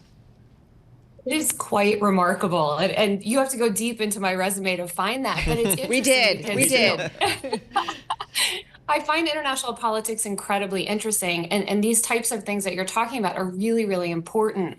But I don't talk about them all that often simply because U.S. markets over time have shown us again and again that they can remain very well insulated from geopolitical risk. And that's a great benefit from being in the United States, which has, an ocean on either side. And if you look back, in fact, to when Russia invaded Ukraine at the time, I mean, there was a lot of concern, war in Europe for the first time since World War II, concern about grains and other commodity prices, oil. And very quickly, within a couple of weeks or months, that risk started to fade from markets. And we've seen the same in the Middle East. And usually the big way that these geopolitical risks sort of transition from wherever they start to U.S. markets is through oil. And interestingly, over the last 12 months, we've seen oil come down, I think driven by some softer demand, particularly in China. But that transmission mechanism has not really reared its ugly head. And so U.S. markets are able to really shrug it off. Kara, how about the fixed income space? I can sit in a 2-year treasury and get 4% here. Is that okay, or should I be taking some credit risk, do you think? So we actually think high quality credit is pretty attractive here. So you have nice nominal yields, spreads are narrow, but not terribly narrow. And we'd actually rather be in a corporate space and be leaning into credit risk as opposed to duration risk right here. Now, once you get out the credit curve into high yield, that's where I start to get a little bit more worried, simply because if the Fed rate cutting cycle takes a little bit longer than what the market's currently expecting, some of those companies are not going to get the relief that they're really hoping for, and credit spreads are about at historic lows. So you're not getting paid to take a lot of that risk. But if you're in that, sort of core credit, high quality borrowers, we think that's a really nice place to be. All right, how about, one of the things I want to ask you, given your great experience, is alternatives. How do you guys allocate to alternatives? I was recently talking to some retail investment advisors, and they put a lot of allocation to alternatives. How do you think about that? So, alternatives can be a great addition to a diversified portfolio. I don't think you have to have alternatives to build wealth. And so we work with a lot of very high net worth clients who do really, really well over time with the simple stock bond strategy. Seriously? I feel like every time I talk to a wealth manager, they are like, my clients want alts. They want different ways. They want to tap the private credit markets. They want that alpha. Like that's what they're asking about. So continue, because I'm just kind of blown away. Yeah. It seems like everybody says. So I would say some are. But once you start to get into the complexity and the sort of idiosyncrasies of some of those strategies, that's where it starts to become a little bit more tricky. And look, as we think about both credit and equity, because of, regulatory environment, a lot of different reasons, a fair amount of investment opportunities have been moved to those private markets. That said, there's a huge amount of complexity. There's, liquidity tie-ups, there's paperwork that you have to do. And again, a lot of idiosyncrasies where you have to work much harder to get a diversified alts portfolio. So we generally recommend keep it a small portion of your portfolio, keep it diversified by asset class and by manager, and that will protect you as you might get into rockier environments. All right, Kara, thank you so much for joining us. Always appreciate getting a few minutes of your time. Kara Murphy, she's the CIO at Kestra Investment Management, getting her thoughts on these markets. We're just about to get these markets open for you, and we've got some positive movement here in the futures market. The S&P is up about 0.6%. The Nasdaq's up about 1%. We have seen yields rise here. The 10-year Treasury up 6 basis points. We're now at 0.07% on the 10-year. The 2 years just under 4%, 3.98%. I want to call out WTI crude oil. We've been following that closely over the last several weeks as it spiked up on the increased the Mideast tensions there. We're now pulling back just above $70 per barrel for WTI crude oil. And gold, yep, it's higher, right at $2,700 per ounce. How about that for gold, Mr. Gardner? This is Bloomberg. All right, everybody, U.S. retail sales.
Markets, headlines, and breaking news 24 hours a day on Bloomberg Radio, Bloomberg Television, and the Bloomberg Business app. This is a Bloomberg Business Flash.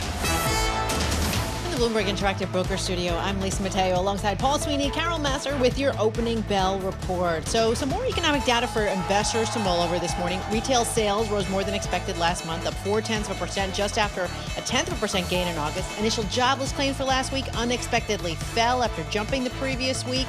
That was due to Hurricane Helene. And September industrial production fell 0.3% below estimates. So let's check in as we get things started. We'll start with the S&P 500, up about 0.5%, 33.9 points at 5,875. The Dow up 0.2%, 78 points, 43,151. We have the Nasdaq up 0.9%, 168 points at 18,535. We'll check in with the 2-year yield, 3.98%. That's up 3 basis points. The yield on the 10-year, 4.07%, and that's up about 5 basis points. We have Brent crude, $74 a barrel. WTI crude, $70 a barrel. Spot gold at $2,683 an ounce. To currencies, the yen, I have to point that out right now, at 149.71 against the dollar. The euro weaker after the ECB eased policy for the third time this year.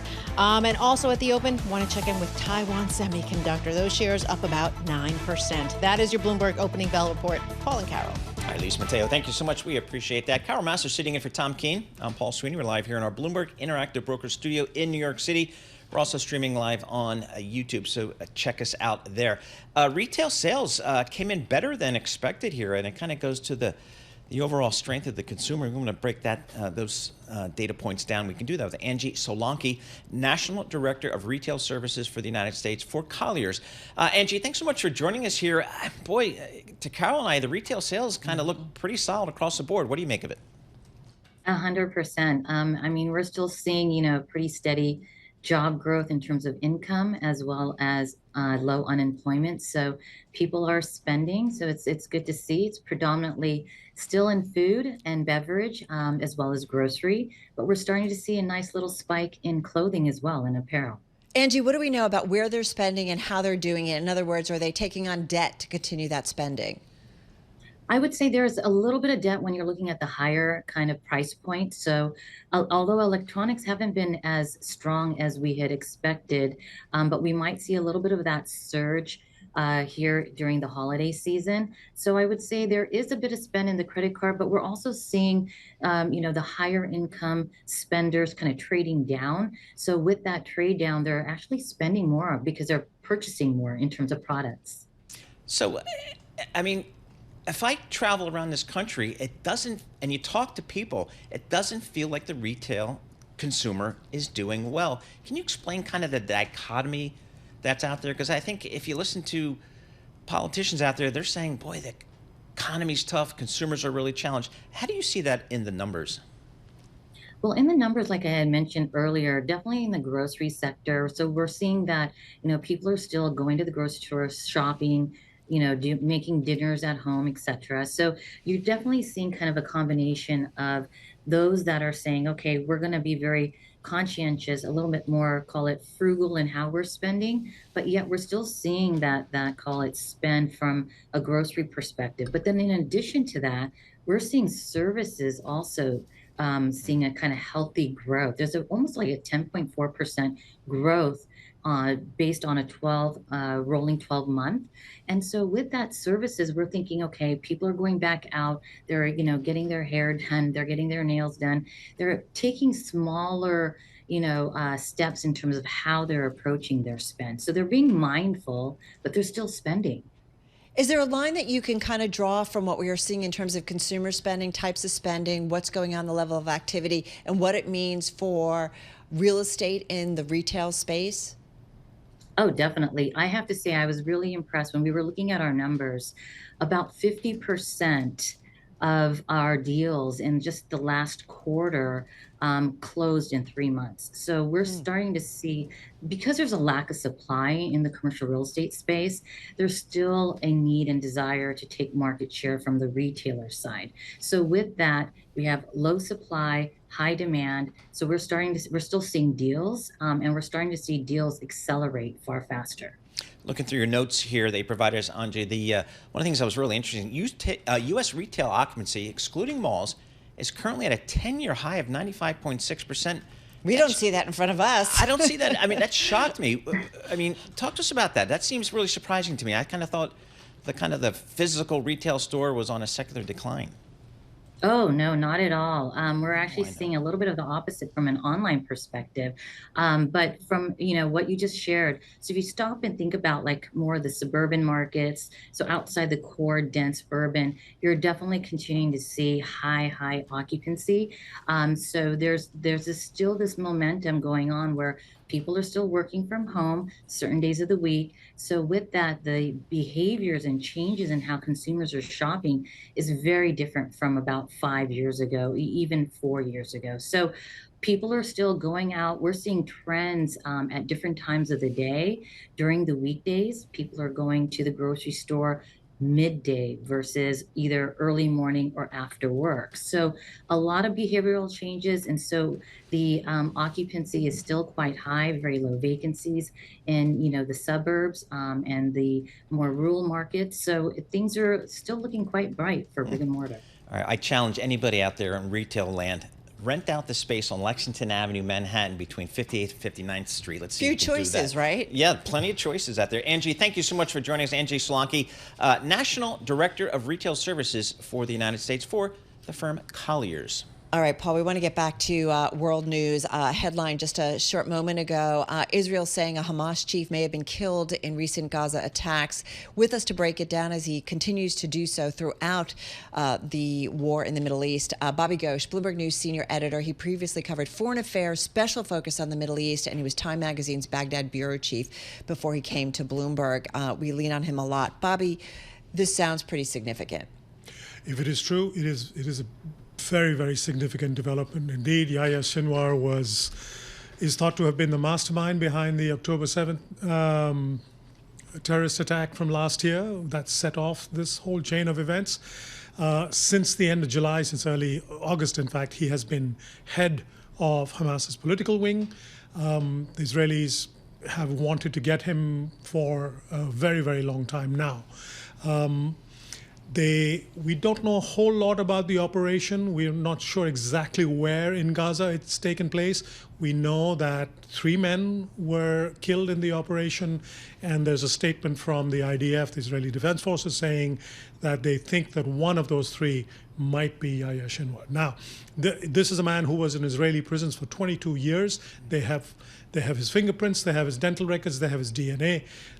So they will and they should be able to confirm his identity pretty quickly. But I should caution, there have been various points over the last several weeks where there have been rumors, because he hasn't been seen or heard from in a little while now. That's understandable. He doesn't want to be seen or heard from, particularly at a moment when so many other prominent leaders of Hamas and Hezbollah are being killed.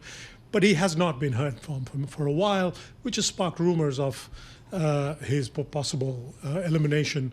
But this seems to be a notch higher than your regular rumor. The Israeli military coming forward and saying they think they may have got their man. Bobby, I mean, it seems like the Israelis have had a good run here over the last 4 or 5 weeks in terms of really targeting successfully the leadership of Hezbollah. I mean, this is some of the best news they've had in a long time. What do they do with it? What's the end game if we were thinking a couple of months, 6 months down the road here? And that's a question that we've been asking on this show, on every show for months and months. That's the question the Biden administration keeps asking the Israelis. Yes, we're giving you weapons. We're giving you diplomatic cover, the United States. We're giving you lots of support for these activities. What happens the day after? Yeah. And they've never gotten a clear answer from the Israelis, from Prime Minister Benjamin Netanyahu on this. The usual response is, well, we're in the middle of a war, we can't really. But this is not a normal war, and this is, the longer this drags on, the more weight that question will acquire. What happens the day after? We know what happens the day after for Hamas, and what happens the day after for Hezbollah.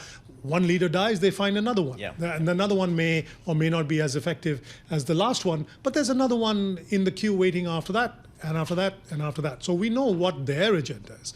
What is the Israeli plan for the day after? We still have no clue. Let me fold into this. One of the stories that when we all came in early this morning that we were talking about is these US B-2 stealth bombers that struck weapons storage sites linked to Houthi rebels in Yemen. I keep trying to roll it all together. How does this factor in? Well, it is part of the larger conflict that is taking place at a lower intensity elsewhere in the Middle East. So the Houthis, what they have in common with Hamas and Hezbollah is that all three groups are funded and supplied and supported by Iran. So they are creatures of Tehran, if you like. The Houthis have been emerging as stronger and stronger in the network of Iranian proxies because of their position, because they're in Yemen, a country that has not had political stability in a couple of decades, or longer arguably, and because they're along the Red Sea, which is one of the world's most important trade routes. They have shown a capacity for creating havoc and basically doing a lot of damage to the global economy. So these are very, very serious people. They've gotten their hands on some of Iran's most advanced weaponry. Iran has given them missiles and rockets. Now, they've been hiding some of their armory deep underground. We've known that for a while, and now the U.S. says it's used these bombers to take out some of those deep-lying installations. That is a signal to the Houthis, of course, themselves. It's also a signal to Iran. Remember, Iran is also hiding, we know for a fact, a lot of its nuclear installations deep underground. And these installations have been placed there inside mountains on the impression that that will protect them from American or Israeli attack. This is the United States not so subtly telling the Iranians, if we can get that deep down into the ground with the Houthis, we can do that with your nuclear installations too. Why haven't the Israelis retaliated for the latest missile attack on Israel? I thought it would have been, I guess a lot of people thought it would have been sooner. Well, that's a good question. We've been wondering about that. The people who've been wondering about that most of all are the Iranians. And that may be part of the calculation, keep the suspense, keep the tension. There are some very significant Iranian leaders who have not been seen or heard from in a little while. We know that the Biden administration and the Israelis have been in communication about targeting. The Biden administration wants to make sure that the Israeli retaliation, when it comes, does not create too much havoc, again, on the global economy. So there's been pressure on the Israelis not to hit those nuclear installations I was just talking about, or indeed Iran's oil installations, because, of course, that would have an impact on oil prices. But Iran is a target-rich environment. It's a large country with with quite a lot of military installations all over the country. Israel could practically pick and choose from a wide range of these targets. We have to assume it's coming, and we and the Iranians can only wait. Just got about 45 seconds left here. Here we are, more than a year in on this. Any signs of this coming to an end? No, but if Yahya Sinwar is dead, that would be an important landmark. I don't think that would be the end or the beginning of the end or anything, but it would force Hamas to re-examine how things are going for itself, taking into account not only the death of its own leadership, but the death of the Hezbollah leadership and the chaos that is currently taking place in Iran, in Iranian politics. So it might sort of impose a rethink on Hamas. I'm not terribly optimistic. I always feel like it's whack-a-mole. It very We've much talked about feels this that before. The whole part Something else of the just world pops up. Yep, absolutely. That's right. Bobby, thank you so much for joining us. Bobby Ghosh, Bloomberg News. He's the best. Just absolutely one of our just Amazing. leading voices to just kind of give us some perspective on, part of the world that a lot of us don't have a lot of knowledge of. So we appreciate getting his time and his perspective here on that ever-moving story. Markets are open. We have some green on the screen. The S&P 500 is up about 0.4%. The Nasdaq's up 0.5%. The Russell's also up about 0.6%. Actually, just kind of flat right here, right now for the Russell. Yields are higher. 10-year Treasury, 4.07% on your 10-year U.S. government. We'll have more coming up. This is Bloomberg. Good morning.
Markets, headlines, and breaking news 24 hours a day on Bloomberg Radio, Bloomberg Television, and the Bloomberg Business app. This is a Bloomberg Business Flash. From the Bloomberg Interactive Broker Studio, I'm Lisa Mateo. Stocks setting new highs on signs of consumer still spending. Retail sales rose by more than forecast in a broad advance. Right now we have the Nasdaq up 0.4%, 88 points at 18,455. The Dow up 0.3%, 152 points, 43,230. And we have the S&P 500 up 0.3% at 5,863.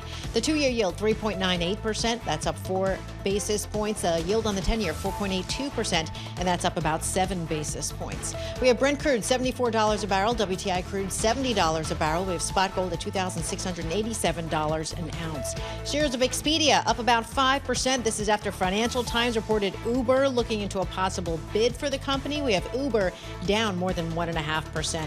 And Blackstone up 6%, posted a jump in third quarter profit boosted by its credit arm. And a company making news, that would be Apple. Sources saying it secretly worked with BYD for years to develop long-range batteries as part of its now canceled car project. That's a Bloomberg Business Flash. Paul and Carol. All right, Lisa Mateo, thank you so much. We appreciate that. Carol Massar sitting in for Tom Keenan, Paul Sweeney. You know, Carol, Yes. Alex and I were at a Boston Consulting Group event up in Boston recently. We were talking about AI. And BCG, the folks in BCG were saying when all their clients are asking about AI, what is AI? How do I implement it in my business? Is it a threat? Is it an opportunity? And BCG's got a whole practice, as I'm sure McKinsey does and everybody else does, about AI and how companies should be thinking about it. But they start with the fundamental issue of, are you committed to implementing AI in a socially responsible way? If you're not committed to that, then you really need to rethink it. And all I can say is, you know, look at the social media experiment that we've lived in, and we are still trying to figure out how to police it in a safe and careful way. And so I don't know where we go with AI on this. Yeah, that it was Figuring just it a out. whole nother way, prism, which to think about AI. Our next guest thinks about that stuff as well. Claudia Del Pozo, she's the founder of the Eon Institute. Claudia, thanks so much for joining us. First, could you just tell us kind of what you guys do at the Eon Institute and how you think about AI? Sure. Hi, Paul. Hi, Carol. Nice to be here with you. So I'm the founder of Eon Institute. We're a think tank, a women-led think tank based in Mexico City, where we seek to future-proof society. So what does that mean? We want to make sure that everyone understands these new technologies, including AI, to be able to make the most of them. And like you said, you know, the main thing about AI is its responsible adoption. And I think that there's a lot of thought about, you know, existential threats in AI.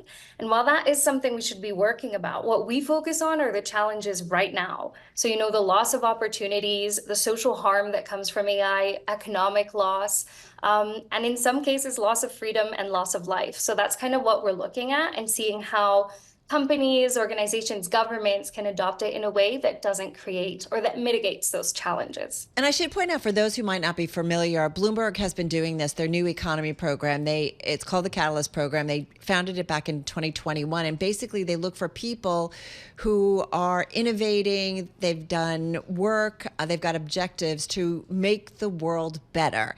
And so this is why we like to talk to someone like Claudia. So, Claudia, how are you thinking about it differently? Because I do feel like there's lots of big guns who are looking at AI, trying to figure out how to do it responsibly. You know, how are you doing it differently, or how are you finding the way forward in a safe way when it comes to AI? Yeah, that's a great question. So first of all, we work in Latin America. So a lot of the big guns who are thinking about this are based in what we like to call the global north. So the US, Canada, the European Union. So we're looking at it from Latin America. And also the way we want to think about it is technology has become so complex that there's no one actor who can answer it. So we're kind of this neutral platform that brings together government, civil society, academia, big tech, SMEs, you know, bring them all literally around a table to discuss how we can move forward in a sustainable way that makes sense for everyone. Because if one of those actors isn't on board, that is not going to happen. So that's how we're doing it. But are the Googles of this world, are the folks that have all the data, the information, and forgive me for just singling out Google, but you could take Amazon, you could take all the big tech companies. I mean, everybody has so many data points. Are they part of this conversation with you guys? Definitely, yeah. Yeah, the Latin American teams, and sometimes we'll work with the global teams, are part of this conversation. And the idea is not only, so there's two ways, right? What does this mean for Latin America when we're not, part of kind of the decision makers in AI of the world? How can we be part of that? What does it mean for us? But also, how can we make sure that the decisions that are being made at that kind of high level make sense for Latin America? So recently, I was at an event talking about kind of setting the agenda for the Paris AI Safety Summit and making sure that we included topics that wouldn't come to mind to people who aren't part of the global South. So that's kind of the two-way cycle that I'm trying to promote. All right. Really appreciate it, Claudia. Thanks for joining us. Really important topic here as we think about AI, the adoption of AI, the application of AI across a whole bunch of businesses. Claudia Del Pozo, founder of the EON Institute. The ECB today, they cut rates for the third time to prop up a weakening economy. Bloomberg's Lizzie Burden joins us here. Lizzie, talk to us about the ECB here. What's the thinking behind this rate cut here? Well, it was unsurprising, actually, that they went for this cut today. It was a surprise when you compare it to September's expectations when Christine Lagarde was nodding more towards December. But since then, we've had inflation coming in below the ECB's 2% target. In fact, it was revised down this morning. And we've had all these surveys pointing to the weakness in the economy. So the focus today really was on the path ahead, especially at this press conference with Christine Lagarde just now in Slovenia. And what everyone wanted to know was, if this is the first back-to-back rate cut from the ECB in 13 years, is this going to be the new cadence, the new normal? And of course, she didn't want to tell us how fast rates are going to fall. She said they're going to be data dependent. But what is interesting is she said there's more downside risk than upside risk for inflation. So that's a big reason why the euro's down off the back. That's what I thought was interesting. ECB President Christine Lagarde saying they haven't yet broken the neck of inflation, but in the process. So there's more work to be done, which is kind of interesting. And I think to some extent mirrors what we hear even in the U.S. Central Bank, that, things have improved a lot on the inflationary front, but we're still not quite there. And there's some nervousness out there, Lizzie. Yeah, because look, they think that inflation is going to go up again. This is a bouncy bottom. And what they want to see is inflation at target in the medium term. They're not yet convinced of that, partly because of all the uncertainty around the labour market. They've got unemployment at a record low, but then you've still got wages rising at a comfortable clip and the labour market kind of easing. You've got corporates like BASF and Volkswagen looking at closing plants, offloading workers. So they really need that to settle out before they can be a bit more certain on the path ahead. Lizzie, what's the thoughts of kind of the next coming 2 or 3 meetings from the ECB? Well, what economists and markets are thinking is that you're going to have cuts at every meeting until March, and then 2 more off the back of that to take rates to 2% by the end of 2025. That's aggressive. As we think here in the U.S., the Fed might even potentially pause at the next meeting. Hey, Lizzie, thanks so much for jumping on with us. Really appreciate it. Lizzie Burden, Bloomberg Television. She's an anchor and a correspondent covering the U.K. and the European Central Bank, so it's a great voice to get on this move today in the ECB. So Lizzie was in Slovenia, and I'm like, why is she in Slovenia? Shouldn't she be in, I don't know, where the ECB... Brussels or London? Or Apparently, the ECB gets one policy meeting of the year that they hold outside of their Frankfurt headquarters, okay. so that's Very why they good. were there. All right, very good. News you cannot use. Yes, exactly. Very good stuff. But what I think is just, again, it just marvels me, the power of Bloomberg media, the Bloomberg News, the Bloomberg Television, the radio. We have bureaus everywhere. We have talented people. Love it. Everywhere, that when something happens, Rich Truman can look smart by booking somebody like Lizzie Burden. Has to happen at least once a year for him. So. Hey, listen, that's what people, when I say, what's it like at Bloomberg? I'm like, I can pick up the phone and call anywhere in the world, and I've got a reporter, an editor, a bureau chief who's going to fill me in and really give me some understanding from folks that are on the ground, really understand the situation rather than me from afar. Yeah, it's killer. It's just amazing. We're very appreciative here. We got somebody like Bobby Ghosh can come into our studio. Yes, the popcorn's very good studio. All right, Carol, thanks for sitting in for Tom. That was awesome. We're not sure Pleasure. what Tom is. We're hoping he's taking care of his European friends over there, not creating an international incident or anything along those lines here. Markets are open, and the market's trading higher here. Got the S&P 500 up about 0.3%, the NASDAQ up about 0.6%. So green on the screen. We'll have more coming up. This is Bloomberg.